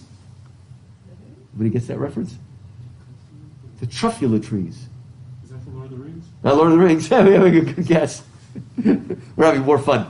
I am the Lorax. I speak for the trees. You know the Lorax by Dr. Seuss. That's where the Onceler comes in and starts tearing down the forest and destroying all the trees, and all the birds go and all the little things go. And anyway, but just like the witch. And then as he looks around and sees it, Uncle Andrew says, "Stupendous! The land of youth!" "Oh," cried Diggory, "the land of youth. Do you think it really is?" Because earlier you had heard somebody say that about his mother. Oh, only a fruit from the land of youth could heal her. Right? For of course she remembered what Aunt Letty had said to the lady who brought the grapes. "Uncle Andrew, do you think there's anything here that would cure Mother?" "What are you talking about? This isn't a chemist shop."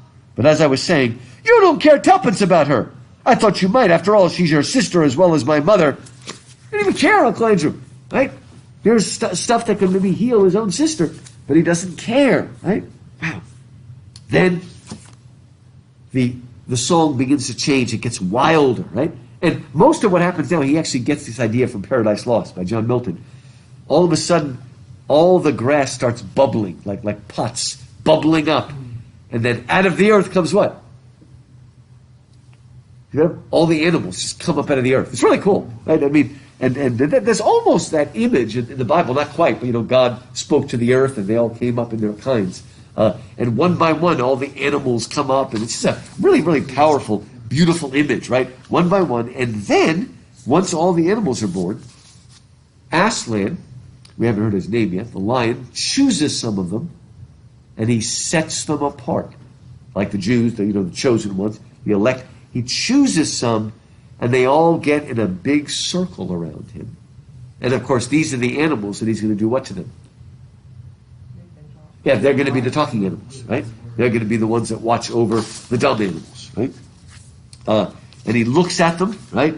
At the top of page 70, the lion whose eyes never blinked stared at the animals as hard as if he was going to burn them up with his mere stare. I remember reading that, not all of them, but I think a few of the movies they made about the life of Christ, what they would sometimes do is like film it over and over again so it looks like Jesus never blinks. Because, you have to blink. I can't remember which one it was, but try that just to make it more like the stare or something different, right? Because, we have to blink. We can't not blink. Actually, if you got in a car accident because you sneezed, you could prove it. You might not get fined because you cannot. When you sneeze, what do you have to do? You close your eyes. I don't think you can. I've never tried it. Your eyeballs will probably pop out if you tried it. But when you sneeze, is that what you're thinking of doing? Wait, what did he say? Next wreck I have. There you go. Next thing. I see. Yeah. I was even kicking in.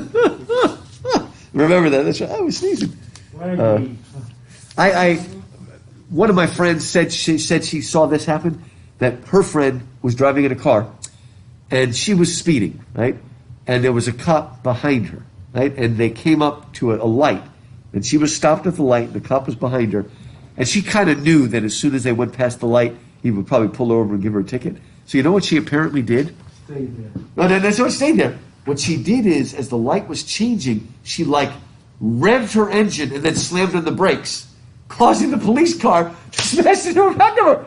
And so the policeman was so embarrassed. I'm sorry, and let her go. I don't know how much damage was done to her car, but that's a good way to get out of it, you know. Scary, you know, scary way.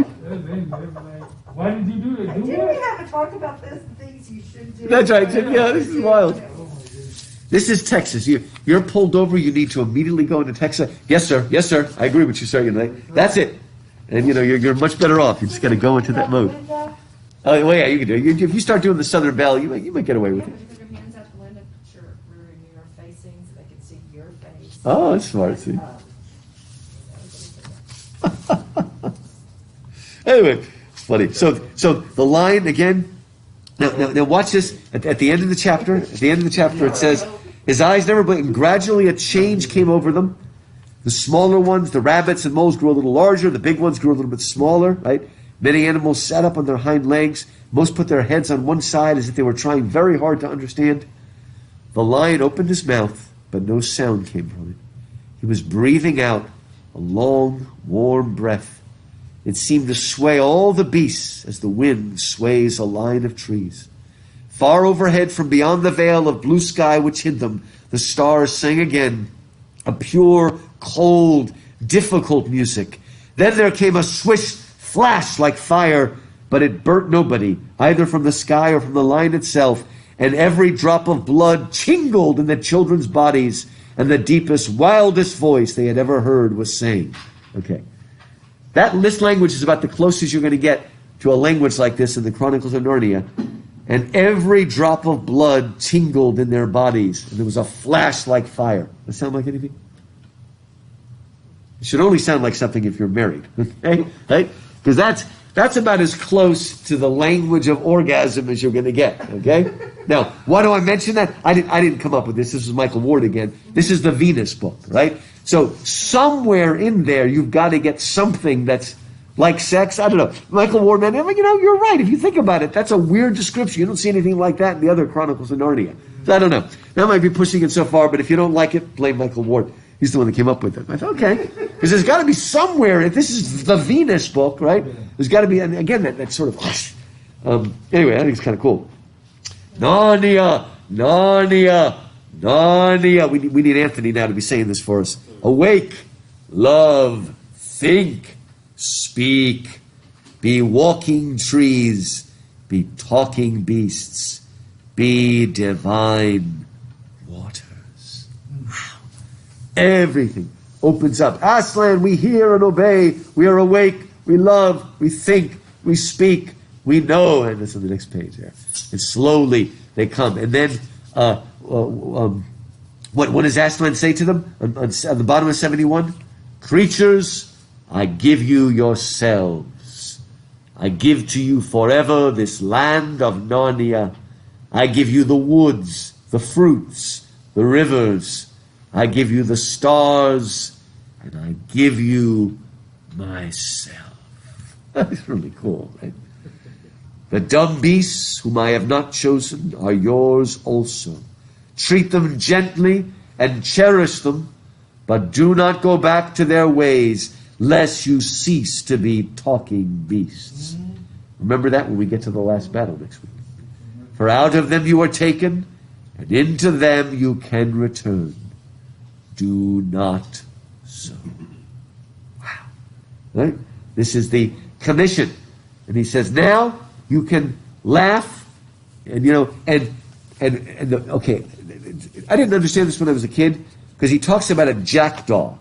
And I thought he was meaning like a jackass, but a jackdaw is a kind of a bird. Okay, a jackdaw. And so what happens, has this ever happened to you? Especially when you're younger, everybody's at a party and there's loud music and everybody's laughing, and then suddenly the music stops and all anybody can hear is you laughing? Never happened to you? And it's sort of embarrassing for a moment? Or you're talking loud because everybody's talking loud and then suddenly it gets quiet but you're still talking loud? Well, that's exactly, everybody's laughing, and then they stop and then all you can hear is the jackdaw, right? And You got to tell me what you think about this. This can be the only moment where maybe you think Aslan is being too cruel, but you can decide. As they're all laughing, Aslan, page 72. Have I made the first joke? Will everybody always be told how I made the first joke? No, little friend, you have not made the first joke. You have only been the first joke. All right, who's going to make the best Clinton comment right now? Come on, folks. No, come on, folks. You're losing your chance. You're losing your chance. Okay. But it's terrible, isn't it? But jokes are part of being human. We're the only beast that laughs in that sense. And maybe, I don't know, hyenas supposedly laugh, but laughing for humor and all that sort of stuff, right? And then we find out, friends, Narnia is established, but already Narnia is not even a day old, and evil has already entered it. Of course, in the form of the White Witch. She's not the White Witch quite yet. Jadis, she will be the White Witch in a little bit. She was there at the beginning. Yeah, so she was there from the beginning. Okay, she came into the world at the beginning, and later on we'll find out why she was unable to hurt anything for about 100 years. We'll get to that. But anyway, this evil has come, right? And they're all innocent. So what's an evil? What's an evil? They don't know what evil means. What's an evil, right? And they're going to have to make provision. I'll just explain it. They make provision. Aslan makes provision for this. He does two things to help stem the evil that has already entered Narnia. One is that he creates a monarchy. Because this is a very medieval world, and so kingship is good. And Frank, the cabbie, is going to be the first king, and he calls his wife Nellie, or Helen, or Nellie, from London to come over. Right? And it's really wonderful. It's the only time when someone's just, boom, he just roars, and she's just there. No need for any tiresome rings or anything like that. She's just there. And by setting up, and this is why, from now on, a son of Adam is always supposed to be a king of Narnia. The kings are not talking animals, but sons of Adam, daughters of Eve, right? So, again, yet another reason for why things are the way they are in Narnia. And then the second thing he's going to do, which we'll get to, is he is going to send Diggory on a mission to get a tree, to get an apple, and from that magic apple, he is going to grow a tree, and that tree will be a tree of protection that will hold off the White Witch for about 100 years and give Narnia a long morning of peace and joy and innocence and whatnot. Sooner or later, it will come. Okay, now we'll look at that, but one thing before we get there is on page 75, what happens to Uncle Andrew. Does Uncle Andrew get to hear the talking animals talk? He doesn't, and we'll understand why. Okay? It says, page 75 near the top, we must now go back a bit and explain what the whole scene had looked like from Uncle Andrew's point of view. It had not made at all the same impression on him as on the cabbie and the children. For what you see and hear depends a good deal on where you are standing. It also depends on what sort of a person you are. In another book, Lewis will say, we say that seeing is believing, but sometimes believing is seeing. If you don't believe it, you just won't see it, even if it's right in front of your face. Like the witch, a little farther down, he was dreadfully practical. He simply didn't notice that Aslan was choosing one pair out of every kind of beast. All he saw or thought he saw was a lot of dangerous wild animals walking vaguely about. And he kept on wondering why the other animals didn't run away from the big lion. When the great moment came and the beast spoke, he missed the whole point. For a rather interesting reason. When the lion had first begun singing long ago when it was still quite dark, Uncle Andrew had realized that the noise was a song, and he had disliked the song very much. It made him think and feel things he did not want to think and feel. It was exposing him. Right? Then, when the sun arose and he saw that the singer was a lion, only a lion, he said to himself, he tried his hardest to make himself believe that it wasn't singing and never had been singing, only roaring as any lion might in a zoo in our own world. Of course, it can't really have been singing, he thought. I must have imagined it. I've been letting my nerves get out of order. Who ever heard of a lion singing? And the longer and more beautifully the lion sang, the harder Uncle Andrew tried not to make himself believe that he could hear nothing but roaring. Okay.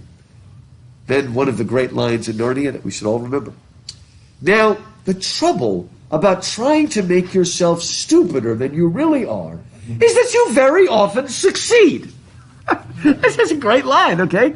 We can't make ourselves stupid. We can make ourselves deaf and blind to the world around us. Now, didn't we say this before? If you grew up going to Sunday school, you were taught Jesus spoke in parables so that everybody could understand it. Actually, Jesus says the opposite. You know what Jesus said? The reason is he speaks in parables? So that they won't understand, so that only those who have eyes to see and ears to hear will understand. And those who have hard hearts, who are, what's the word he uses? Stiff-necked. I love that word, stiff-necked. Won't hear, right? So, again, we can we can refuse to see, and then sooner or later we won't be able to see. If you keep choosing the way of cynicism, then you're going to see cynicism everywhere. You're not going to believe that anybody has good motives. Everybody wants something, right? Don't become the wife who, when the husband comes home with flowers, looks at them and says, "What do you want?" Or, "What did you do?" Don't get yourself in that. Any of us can become that, where we just don't trust anything is real. Everybody's got an agenda, I guess we would say today, a hidden agenda. Okay. He soon did hear nothing but roaring in Aslan's song. Soon he couldn't have heard anything else, even if he had wanted to. That's the scary thing. We keep saying no and rejecting, and I won't listen. And sooner or later, God just stops. Or if he doesn't stop, we just can't hear it anymore. We've made ourselves deaf. And when at last the lion spoke and said, "Narnia, awake," he didn't hear any words. He heard only a snarl. And when the beast spoke in answer, he heard only barkings, growlings, bayings, and howlings. And when they laughed, well, you can imagine. Ooh, can you imagine? Must have been like, to him, like a pack of hyenas closing in on him. Whew. Hey, anybody watch The Mandalorian? Again? I started watching, watched the new episodes that came out. Okay, did you see those spiders? Yes. That was a terrifying scene, man. Woo! Very creepy and terrifying scene. You watch The Mandalorian, they're attacked by these spiders, some little and some absolutely gigantic. Yeah. Woo! Man, it was pretty good. Pretty good.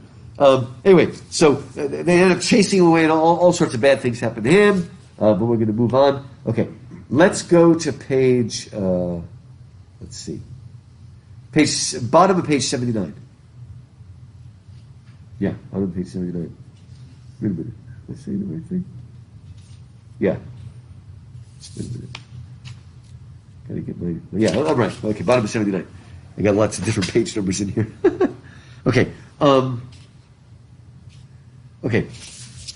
He comes forward, right? And Aslan says, "This is the boy. This is the boy who did it." Because he's the one that brought the witch in. "Oh dear, what have I done now? I'm in trouble. Woo! I'm a bad boy." You know, you used to say that? Did you grow up with Laurel? Abbott and Costello? Costello always said, "I'm a bad boy." No, Paula, did you not watch I used to see like VHS, Abbott and Costello? VHS. Yeah. Yeah, You no, know? that wasn't my sense of humor. Not as much. Yeah, it's good. It's, Yeah. that is silly. Yeah, well, yeah, no, it wasn't. Except for Who's on First. That was pretty good. Well, who's on first? Yeah, that's a good one. So he says, "Son of Adam, there is an evil witch abroad in my new land of Narnia. Tell these good beasts how she came here." A dozen different things that he might say, flash or Diggory's mind, but he had the sense to say nothing except the exact truth. "I brought her, Aslan. For what purpose? I wanted to get her out of my own world, back into her own. I thought I was taking her back to her own place. How came she to be in your world? Son of Adam." What is Aslan doing again? Remember that little catechism he always does? The children need to understand exactly what they did wrong, why they did it wrong, what was the nature of the sin, how they could have avoided it. Always. And this is a brilliant one. How came she? By magic. The lion said nothing, and Diggory knew that he had not told enough. "It was my uncle, Aslan." Of course, what he's saying is, it was my uncle's fault. You see? Always we jump to that. "He sent us out of our own world by magic, rings.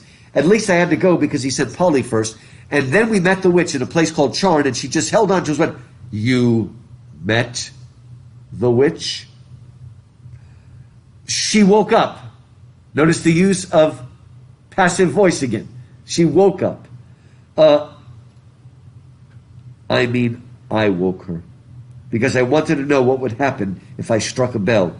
Polly didn't want to. It wasn't her fault. I fought her. I know I shouldn't have. I think I was a bit enchanted by the writing under the bell. Do you?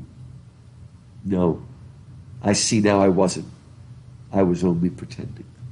You see? We have to go deeper and deeper and deeper to understand the nature of sin so we don't do it again. Again, we're all doing layers and layers of covering. We've done it. We confess just a little bit. We hold back the rest and all that sort of stuff. Kids do it, but we do it as adults too. If we're hauled in front of our manager or something like that. Well, let's just, slowly, do that. It's just brilliant. There was a long pause, and Diggory was thinking all the time, I've spoiled everything. There's no chance of getting anything from Mother now, right? And then Aslan continues, right? Evil will come of that evil, but it is still a long way off, and I will see to it that the worst falls upon myself. Of course, what's that a reference to? Yeah, when he dies on the stone table in The Lion, the Witch, and the Wardrobe. And already looking forward to that. Amazing. You go ahead? Good, he'll take it upon himself. Good. In the meantime, let us take such order that for many hundreds of years this shall be a merry land in a merry world. And as Adam's race has done the harm, Adam's race shall help to heal it. Right? And then, again, Frank, are you ready to be king? He goes, well, I'm a family man. If my wife were here, I'd never want to leave this wonderful place. And he calls her, and she's such a good woman. She's got soap suds in her hand, right? And she's been doing dishes and cleaning up, keeping the house neat while everybody's gone. Brings her there directly, and they go out. We don't have time to go into it, but he puts him through his own catechism. Will you fight for Narnia? Will you be the first in the battle and the last to leave? Will you not show favorites? All of these. I mean, it's wonderful. If you read it again, starting at the bottom of page 81, it's a wonderful list of, what it means to be a good ruler, to be a good leader, to be a steward king, I guess we would say in Christian terms. Will you do this? Okay, hopefully you will do it. And then on page 83, chapter 12, Son of Adam, are you ready to undo the wrong that you have done to my sweet country of Narnia on the very day of its birth? Well, I don't see what I could do. You see, the queen ran away and I asked, are you ready? Yes. Okay, no hemming and hawing. Say you are ready. I'll try to help you. Okay, watch this. He had for a second some wild idea of saying, I'll try to help you if you'll promise to help about my mother. But he realized in time that the lion was not at all the sort of person one could try to make bargains with. Okay? You don't bargain. You don't barter. Although you get a little bit of that when Abraham. He haggles for Sodom and Gomorrah. You were like that. But when he had said yes, he thought of his mother, and he thought of the great hopes he had, and how they were all dying away. And a lump came in his throat and tears in his eyes, and he blurted out, "But please, won't you? Can't you give me something that will cure Mother?" Up until then, he had been looking at the lion's great feet, front feet, and the huge claws on them. Now, in his despair, he looked up at its face. What he saw surprised him as much as anything in his whole life, for the tawny face was bent down near his own, and wonder of wonders, great shining tears stood in the lion's eyes. There were such big, bright tears compared with Diggory's own that for a moment he felt as if the lion must really be sorrier about his mother than he was himself. My son, I know grief is great. Only you and I in this land know that yet. Let us be good to one another. It's incredibly moving scene, right? That it's as if Aslan is even more sorry than Diggory is. The love that he feels, the tears had come down. But I have to think of hundreds of years in the life of Narnia. The witch whom you have brought into this world will come back to Narnia again.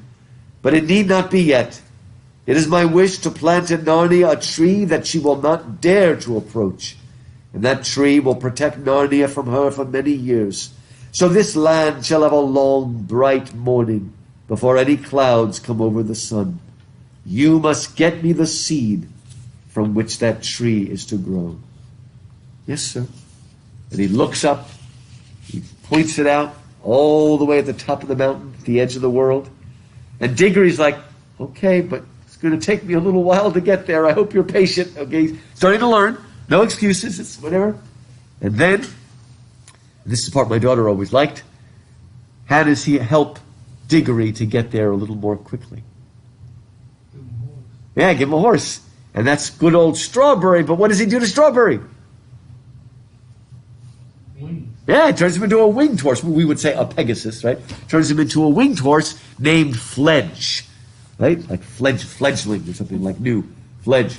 And he is now a winged horse, and the kids will ride on his back, soaring all the way up to that high place. And as they soar, I just want to show you something on page 87. Actually, I think this is something that Clinton said. Clinton, you'll like this part. They take off, and they're way up on the hill, and the kids realize they don't have any food. And that doesn't bother Fletch because he can eat the grass, right? But what are they going to do? By the way, I don't know if you noticed, but one of the saddest lines is in The Horse and His Boy when he's escaping with Bree, and Shasta says he's hungry, and Bree says, well, why don't you eat the grass? And he says, I can't eat grass. He says, why not? And then the boy says, I know, I've tried. And it showed, it's such a sin because you realize what a tough childhood he had. Father gave him nothing to eat. To be at that point where you actually try eating grass, but we humans can't digest grass. What is that? 4-chamber stomach or whatever it is that a cow has or something. We can't. Unless we're a jazz musician, I think grass is okay for us. Get that? Oh, very good. Okay. Anyways. Anyway, so it's so bad. So anyway, they don't have anything to eat, right? And basically, Fledge says, well, why didn't you ask for anything, right? And on page 87, towards the bottom, I mean, I'm sure Aslan would have given you if you had asked him. Wouldn't he know without being asked? Said Polly. I've no doubt he would, said the horse, still with his mouth full. But I've a sort of idea he likes to be asked. Okay? Right? Can you think of the relevant line in the Lord's Prayer? What do we pray to God in the Lord's Prayer? That your will be done. Well, that will be but more close to this. Give us this day our daily bread, right? Give us this day our daily bread. So we pray for that day by day. Right? So it is a prayer. It's what we call a petition when you're asking for something. But and Lord, yeah, very good. That's right. Yeah, you have that. This is James. Sometimes you ask with bad motives, but sometimes you don't ask at all. You do need to ask, right? So anyway, that's just a clever line that he throws in there. Okay, they're going on, and there's times that. Oh, and by the way, would anybody like to take a bite from the toffee tree? Now, Marzi, did you grow up eating toffee, or no? Because toffee's a more British thing. You don't see it in America that much. I don't know if that British influence was there. But toffee is more of a British thing, really. But you see it here sometimes. But that, you got it? I do like the Heath bars. That's right. Heath bars have toffee. That's right. They have that in there. But isn't that a cool idea to have a toffee tree? And you can even eat the paper. The paper from the toffee tree. It became the leaves and stuff. It's just really, really cool. I just love that. It's so magical. Right? So, which candy would you like to plant? The plant? Yeah. Clint? Clint? Oh, that's it? No. I was just thinking. I would definitely, peanut butter cup, I think. Would it be nice to have a peanut butter cup tree? Oh, you would like to have people on Yeah. What candy bar would you plant to have a tree? Oh, wow. Almond Joy. Almond Joy, there we go. Big almonds and stuff in it. Good stuff. It'd probably be Twix or... Twix, little Twix, they're kind of cool. It's a little Kit Kat, huh? Oh, a little Kit Kat. What about a Cadbury cream egg? Has anybody ever had that? Oh, yeah. Oh, woo, the chocolate eggs, and inside it's like this yolk. It's basically pure sugar. That's cool stuff. Cadbury cream egg. Yeah. That would make a very interesting tree. By the way, did you enjoy Baby Yoda eating the eggs? Oh, That was hysterical. Them people are upset Oh. online. There's a lot of people. They were upset? No, yeah, right now. Oh, really? Mothers, and, I'm sorry, but mothers and stuff like that. Talking about how Baby Yoda is destroying, the lifeline. Lifeline, I know him. It's like he is. And they just, it's so inhumane. I'm like, dude, don't watch the show. Oh, I do know. What about we eat eggs, don't we? I mean, I guess the eggs we eat are the unfertilized ones, I guess, or something. But still, we eat eggs. Those You know? are fertilized, It's hysterical, man. Baby Yoda. eggs that we was getting at the grocery store. The cutest creature on TV right That now. was I tell you. funny, Yeah, no, it was kind of cool. The glass. I'm like, oh, he's talking to him. I know, they each one. That was not expected. That was hysterical. That he eats one of the spiders too. Anyway, so they move closer and closer, and we get our next bit of poetry on page 92.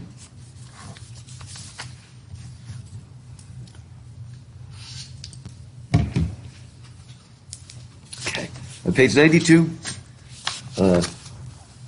Come in by the gold gates, or not at all. Take of my fruit for others, or forbear. What is it? For he who steals my fruit, or climbs my wall, shall find their heart's desire, and find despair. Does it sound like the Bible? What's that? It's got a biblical feel to it.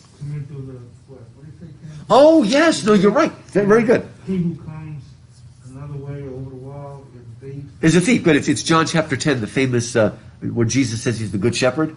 That's right. He says the shepherd, yeah, that's right. But the thief climbs, and later on we're going to see that the witch actually climbed over the wall. She is like the thief that comes to steal, kill, and destroy. So yeah, and definitely John chapter 10.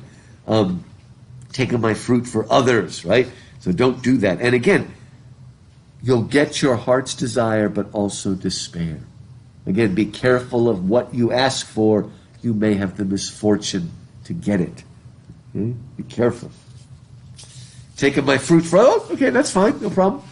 And Diggory's clearly the chosen one because he touches the gates and they spring open. And he goes in, and it's a very private place. Page 92, it's described, it looked more private than ever. He went in very solemnly, looking about him. Everything was very quiet inside. Even the fountain which rose near the middle of the garden made only the faintest sound. The lovely smell was all around him. It was a happy place, but very serious. Are we used to that by now? The numinous, it's happy, but it's solemn. Right? Happy, but solemn. Wow. He takes an apple, finds it. It says he was about to put it in his pocket, but he couldn't help looking at it and smelling it before he put it away. It would have been better if he had not. Terrible thirst and hunger came over him, and a longing to taste that fruit. He put it hastily into his pocket, but there were plenty of others. Could it be wrong to taste one? After all, he thought, the notice on the gate might not have been exactly an order. It might have been only a piece of advice, and who cares about advice? Or even if he were an order, would he be disobeying it by eating an apple? He had already obeyed the part about taking one for others. What's he trying to do? Yeah, rationalize, right? Justify, rationalize, find a way around it. We're all experts at doing that. So you can even see little kids doing it. Have you ever watched the little mind of the child who's trying to figure out a way when mom says you can either have this or that, and you can see that little mind trying to figure out how they can get both? Okay? I mean, you can see it right in there, you know? Wait a minute, couldn't I? But he doesn't do it, and there's two reasons. One, this bird looks at him. In last battle, it's actually identified as a phoenix. This bird looks at him, but there's another reason why he doesn't take it. Okay? On page 92, still on the bottom. It just so, said Diggory afterward, when he was telling the story to others, that you can't be too careful in these magical places. You never know what may be watching you. Okay, so that's one reason, but C.S. Lewis gives another reason. But I think Diggory would not have taken an apple for himself in any case. Things like do not steal were, I think, hammered into boys' heads a good deal harder in those days than they are now. That is an incredible critique of the education system. You understand what he's saying? Because remember, this is like 1900. Lewis is writing 50 years later. Things have changed a lot. How was education different? In this sense, how was it different? How different?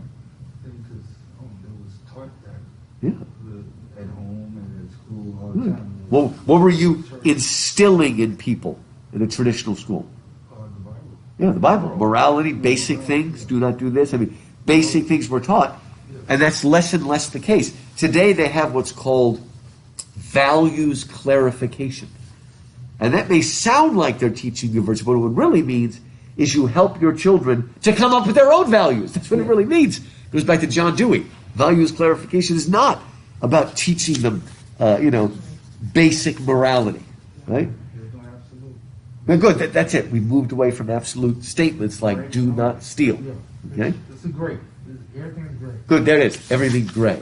I remember some old Christian saying to me when I was quite younger. I think probably in college, and he said, Sonny. He didn't say that, but the difference between my generation and your generation, right, is here's the dividing line between good and evil, what's right and wrong to do.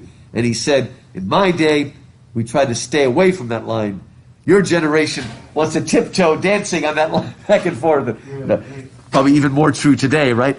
Instead of staying away from it, right? The line is being erased. No, even being erased. That's good. Covered up. Covered up so I can't see that, right? And again, he's just the kids were taught some absolute rules, like do not steal, right? And now everything is up for grabs. What's that? You see everybody's trophy. Trophy, yeah. Oh, I see what you mean. That's right, yeah. Trophy. But again, he's saying this writing this about 1950, a little 53, and it's even more true today. As it moves around. Okay, then suddenly the witch is there, and she has just eaten an apple. Look at how it's described. Okay, the witch at the top of page 93. Only a few yards away from him stood the witch. She was just throwing away the core of an apple which she had eaten. The juice was darker than you would expect, and had made a horrid stain round her mouth. Diggory guessed at once that she must have climbed in over the wall, see? And he began to see that there might be some sense in that last line about getting your heart's desire and getting despair along with it. For the witch looked stronger and prouder than ever, and even, in a way, triumphant. But her face was deadly white, white as salt. It's like the living death of the vampire or something. She got what she wanted, but be careful. Wow. He tries to leave. Foolish boy, said the witch. Why do you run from me? I mean you no harm. If you do not stop and listen to me now, you will miss some knowledge that would have made you happy all your life. Well, I don't want to hear it, thanks, said Diggory. But he did. Again, Lewis reminding him that he is. Maybe Polly didn't, but he does. I know what errand you have come on. For it was I who was close beside you in the woods last night and heard all your counsels. You have plucked fruit in the garden yonder. You have it in your pocket now. And you are going to carry it back untasted to the lion for him to eat, for him to use, you simpleton. Do you know what the fruit is? I will tell you. It is the apple of youth, the apple of life. I know, for I have tasted it, and I feel already such changes in myself that I know I shall never grow old or die. Eat it, boy, eat it, and you and I will both live forever and be king and queen of this whole world, or of your world, if we decide to go back there. The serpent, good. Will this same character offer that same thing to another boy from our world? Yeah. Yeah, who? What kind of food was that little boy like? Edmund like? Yeah. Remember Edmund and Lion the Witch and the Wardrobe? I have no son, so you shall be my heir. You will rule. Right? It's that same lie. And you're right, it is the lie. And by the way, in Paradise Lost, when the serpent goes to Eve, the serpent has eaten one of the apples. Milton adds this, and says again, I'm strong. I've shuffed off my skin. I'm powerful. I know all things, to increase the temptation. No thanks, said Diggory. I don't know that I care much about living on and on after everyone I know is dead. I'd rather live an ordinary time and die and go to heaven. Good job, Diggory, okay? That's a pretty... But now, this is the part where I said, I can't think of any book that gives its main character such an unbelievably difficult choice. But what about this mother of yours, whom you pretend to love so? What's she got to do with it? Do you not see, fool, that one bite of that apple would heal her? You have it in your pocket. We are here by ourselves, and the lion is far away. Use your magic and go back to your own world. A minute later, you can be at your mother's bedside, giving her the fruit. 5 minutes later, you will see the color coming back to her face. She will tell you the pain is gone. Soon she will tell you she feels stronger. Then she will fall asleep. Think of that. Hours of sweet natural sleep, without pain, without drugs. Next day, everyone will be saying how wonderfully she has recovered. Soon she will be quite well again. All will be well again. Your home will be happy again. You will be like other boys. Oh, gasped Diggory, as if he had been hurt. Wow, almost like a blow in the face. It's horrible. And it says he now knew that the most terrible choice lay before him. Wow. Easy enough to not take it for himself, but what about for his mother? It is difficult, right? This is an extremely difficult moral choice. What has the lion ever done for you that you should be his slave?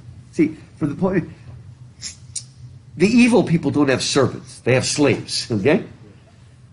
What can he do to you once you are back in your own world? And what would your mother think if she knew that you could have taken her pain away and given her back her life and saved your father's heart from being broken, and that you wouldn't, that you'd rather run messages for a wild animal in a strange world that is no business of yours?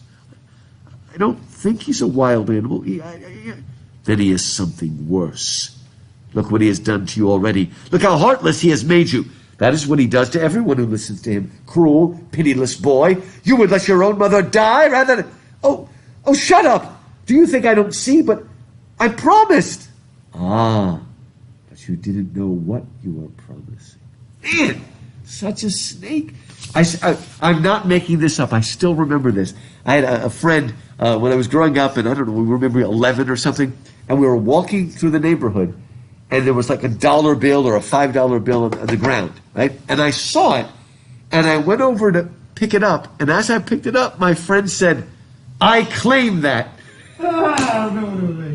He was trying to convince me that I had to give it to him because he claimed I'm not giving it. He'll put it in my pocket. I never forget the sort of arrogance or whatever it was. It was just I claimed that. That kid, by the way, went on to become a lawyer, if I remember rightly, which is pretty funny. I think he went to law school. So anyway, and no one here can prevent you. Well, Mother herself wouldn't like it. Awfully strict about keeping promises and not stealing and all that sort of thing. She'd tell me not to do it, quick as anything, if she was here. But she need never know. You wouldn't tell her how you got the apple. Your father need never know. No one in your world need know anything about this whole story. You needn't take the little girl back with you, you know. That was where the witch made her fatal mistake. Of course, Diggory knew that Polly could get away by her own ring as easily as he could get away by his. But apparently, the witch didn't know this. If you go back and read it again, Lewis does a good job. Never once do we see the witch see Polly touch a ring. And the meanness of the suggestion that he should leave Polly behind suddenly made all the other things the witch had been saying to him sound false and hollow. And even in the midst of all his misery, his head suddenly cleared, and he said in a different, much louder voice, "Look here, what do you come into all this? Why are you so precious fond of my mother all of a sudden? What's it got to do with you? What's your game?" See, just like he saw through his Uncle Andrew, when he remembered that ugly, cruel look he got on his face when Polly took the ring, and he sees through it. He sees the truth. What is this witch? This witch could care less about me or my mother or anything, and he sees through it. Good for you, Diggs, whispered Polly in his ear. We forget that Polly is right there. Sort of like, if you read the Bible carefully, when Eve steals the apple, or takes the apple, Adam was right there, remember? Adam was with her. He should have said something. Okay? Interesting. Very, it's kind of neat. What about this banana? Oh, wait a minute. Eat the banana. I like apple. I like banana. There's pineapple over there. Good one. She says, quick, get away now. She hadn't dared to say anything all through the argument, because you see, it wasn't her mother who was dying. Get incredible insight there. Polly realizes that I can't speak up. It's not my mother who's dying. Again, though, this amazing choice that he's got to make, and he falls back on the fact that his mother wouldn't want. His mother told him it's wrong to steal, and his mother wouldn't want him to save her that way. Up, Diggory, said Diggory. Up then, said Diggory. Off they fly. Go then, fools. Think of me, boy, when you lie old and weak and dying, and remember how you threw away the chance of endless youth. It won't be offered you again. And he flies off, but it says a little farther down, he was very sad, and he wasn't even sure all the time that he had done the right thing. But whenever he remembered the shining tears in Aslan's eyes, he became sure. Right? Wonder of wonders. I know grief is great, because he understands that Aslan really understands and really sympathizes and knows what it means. He has the courage to go on. Amazing. And he brings back the apple, and Aslan says to him, what, any Christian wants to hear when coming to heaven, what's the phrase you want to hear God say to you? Well done. Well done, right? Well done, my good and faithful servant, right? He probably knew there was a temptation. That's right, he would know. Well done. There was a test. Good. And there's that idea that was a test. And this time he passed the test. He failed the test in the room with the bell, right? Yes. And to show that he understood, look what, okay, so first it said, well done, everything shook. And it's really funny because it says, Diggory knew that all Narnians had heard those words and that the story of them would be handed down from father to son. But he was in no danger of feeling conceited, for he didn't think about it at all now that he was face to face with Aslan. This time he found he could look straight into the lion's eyes. He had forgotten his troubles and felt absolutely content. Remember, after Edmund is forgiven, it says he could look you directly in the eye now. Not like he was before he went to the school. And then the point you just made, Chris, well done. For this fruit you have hungered and thirsted and wept. So he knows the struggle that he went. And God knows our struggles too. Good, he does know. Because we all, something Lewis says in Mere Christianity, God doesn't judge us on our raw material, but on what we do with it, what choices we make. He knows that for some of us, certain temptations are just terribly, terribly difficult. And he knows. Good. And again, good. And that was that 1 Corinthians, right? It was, God is just and will not allow you to be tempted beyond what you are able, right? But will provide the way out. Exactly. That's wonderful. No hand but yours shall sow the seed of the tree. Throw it. Boom. It is well thrown, right? And up it comes, right? It starts growing. But then we learn a few other things that are pretty amazing. First of all, we learn that, that nothing's going to keep growing after a while, okay? But we also find out on page 99 that this tree will be a shield to Narnia, right? And we learn on page 99, bottom of the page, he says, okay, the witch of whom I told you has fled far away into the north of the world. She will live on there, growing stronger in dark magic. But while that tree flourishes, she will never come down into Narnia. She dare not come within 100 miles of the tree, for its smell, which is joy and life and health to you, is death and horror and despair to her. Now, the kids are confused by this. Do you understand why Polly's confused about this? Why it's weird that she would find this tree to be deadly to her? Think about it. Apple. Yeah, she ate one of the apples. Wait a minute, I don't understand, right? And we find here, Polly said, Aslan Diggory said, turning red, I forgot to tell you, the witch has already eaten one of those apples, one of the same kind the tree grew from. He hadn't really said all he was thinking, but Polly said it for him. Look, Diggory was always much more afraid than she of looking like a fool. And there's a slight difference there, right?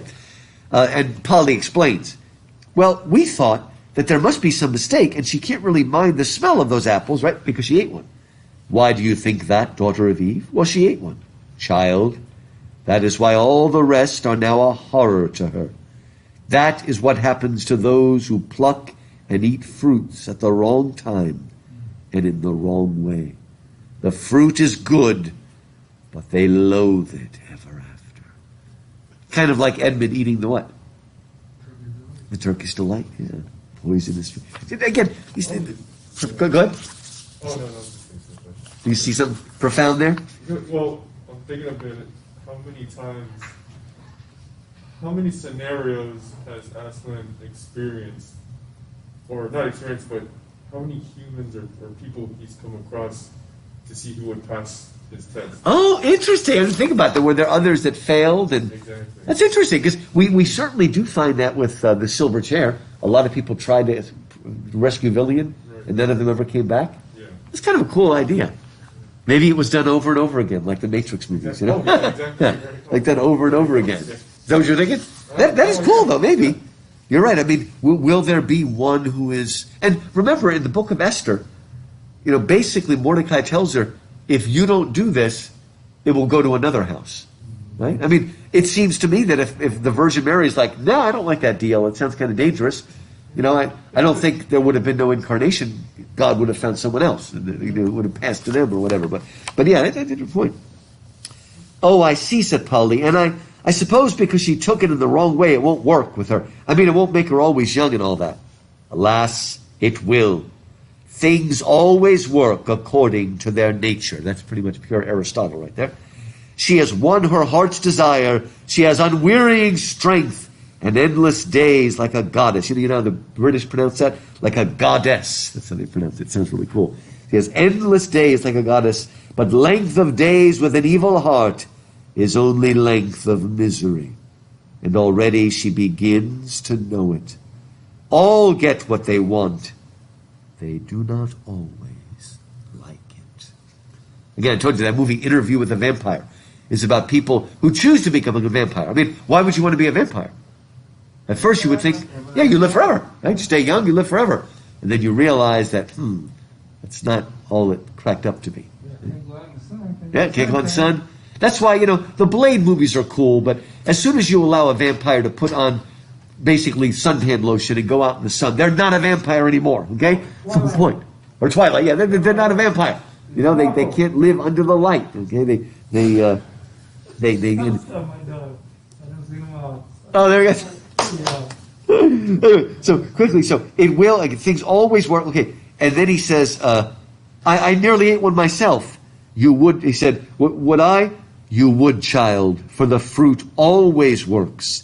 It must work, but it does not work happily for any who pluck it at their own will. If any Narnian unbidden had stolen an apple and planted it here to protect Narnia, it would have protected Narnia, but it would have done so by making Narnia into another strong and cruel empire like Charn, not the kindly land. There are weapons you can't use, sort of like the ring in the Lord of the Rings. There are certain things you don't do. God told the Jews, don't make any alliances with those Egyptians. And whenever they did, it destroyed them. Right? Don't do that. Yes, Aslan, she wanted me to take an apple home to Mother. Understand, then, that it would have healed her, but not to your joy or hers. The day would have come when both you and she would have looked back and said it would have been better to die in that illness. Man, this is pretty heavy stuff, right? First of all, do you notice that Aslan is in a way breaking one of his rules? He's now telling Diggory what would have happened. Yeah. Didn't we learn in Prince Caspian and Dawn Treader no one's ever told what would have happened? Well, what's the difference here? Finally, a child is what? Asked, but also, he's done the right thing. Okay, both Lucy and Jill have done the wrong thing, and they're not told what would have happened. Am I getting that right? That sounds wrong. Yeah, Lucy in the. No, I'm sorry. Lucy and Lucy both times. Lucy Lucy in Prince Caspian and Lucy with the magic book. Lucy both times does something wrong and is not going to find out what would have happened if she hadn't, right? Here, the child's done something right, and maybe that's why now he will find out what would have happened. And Diggory could say nothing, for tears choked him, and he gave up all hopes of saving his mother's life. But at the same time, he knew that the lion knew what would have happened, and that there might be things more terrible even than losing someone you love by death. Is that maybe a message that we need to hear as adults in America right now? Okay? First of all, we're actually finding that there are certain things that are worse than even the coronavirus. Like people who are stuck home and abusing their families and committing suicide. There are some things that are worse than that, right? That is what would have happened, child, with a stolen apple. It is not what will happen now. What I give you now will bring joy. It will not in your world give endless life, but it will heal. Go, pluck her an apple from the tree. Ooh, at the right time. Right? At the right time. Very good. At the right time. And he brings it back and it heals his mother. Let me just end with something that I really think sums up why Narnia is so powerful. And it's on page 103. He takes them to the wood between the worlds, and before sending them back, he gives them a warning and a command. Okay? The warning is, watch out. Things are getting worse and worse. Soon, some of your own people may find something as terrible as the deplorable word. What do you think Lewis has in mind? He wrote this right after World War II. World War II. Well, but what would be like the deplorable word that can destroy everything? How did we end World War II? The atom bomb, right? It seems to be a sort of a reference. Now, a lot of people think that the ring is the atom bomb, but that's not true because Tolkien had already invented the ring before World War II. Even though he didn't publish it until afterwards, he already knew about the ring before World War II and the atom bomb. But here, he has it in mind, okay? But then, as he's about to leave, look at this incredible moment. It's on page 103, very bottom of 102. And tell me if this is not what is so appealing about Narnia. And all at once, they never knew exactly how it happened. The face seemed to be a sea of tossing gold in which they were floating, and such a sweetness and power rolled about them and over them and entered into them that they felt they had never really been happy or wise or good or even alive and awake before.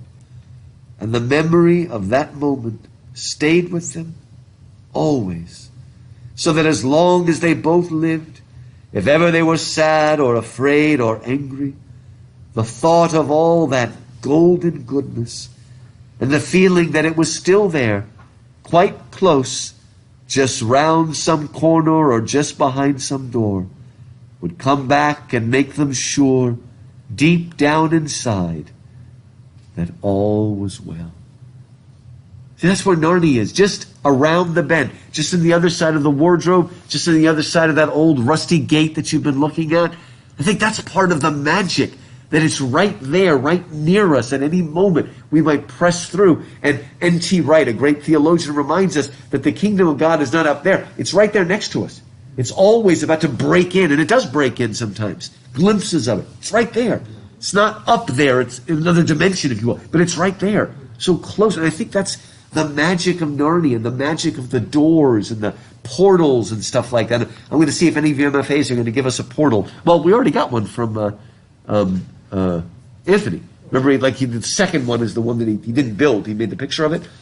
The portals and the things moving down and shifting through, and just amazing stuff, right?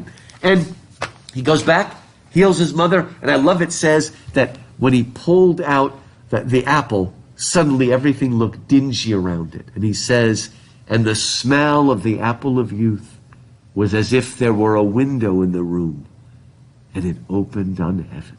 I love that. and the mother's healed, and life comes back to everything. And of course, he plants it, and it makes a tree. But later on, a storm comes and knocks down the tree, and he doesn't want to do away with it. So he takes the wood and cuts it up and turns it into the wardrobe, right? So all of the magic is there. And the last thing to think about, Lewis shows that he understands true magic. I don't know if you picked this up, but after the tree grows from the core of the apple, Lewis says that sometimes when it was completely still outside, the branches of the tree would rock back and forth. And did anybody understand why that happens? Because of us breathing on it. Well, there's another reason. It's because we know that the other tree in Narnia is going back and forth, and the two of them are still in symphony. To me, that's the deepest magic, the sympathetic magic, that there's something in the sap so that deep calls out to deep, and it moves in sympathy with it. Like I said, that to me that's deeper magic. And we'll see that with Lord of the Rings. Tolkien understands there's a difference between sort of utilitarian magic with tools and stuff, and there's the deeper magic that's inside things. Well, we'll see it later with, I think most of you have seen Lord of the Rings. They have invisibility cloaks, but the invisibility cloaks in Tolkien are not like the invisibility cloak in Harry Potter. It's not a technical magic. It's because the elves have filled those cloaks with the lore of tree and wood and stone that it's so in sympathy that they're invisible because of that. Again, both Tolkien and Lewis, I think, understood that, just like they got it from George MacDonald and people, that deeper kind of magic. And I think we sense that when we go to Narnia. So. Good job, folks. You did it. We made it. Okay. Like I said, one more thing will be Last Battle, and we will discuss that next week. Is the White Witch Good. Also in Snow White and the Seven Dwarfs? They present her as the White Witch. Oh, I see what you mean. I mean, she is... The old lady who's the witch. Yeah, and I mean, comes out, she it- sort of has all the same. I mean, she's vain and all, but the one that Lewis would have had in mind, though, if anything, is the Snow Queen The Snow Queen. from yeah. Hans Christian Andersen, which Right. Frozen is sort of based on that, Yeah. loosely. You ever read the Snow Queen? It's a really weird story, actually. If you ever tried to read it, it's his longest story. It's almost like a little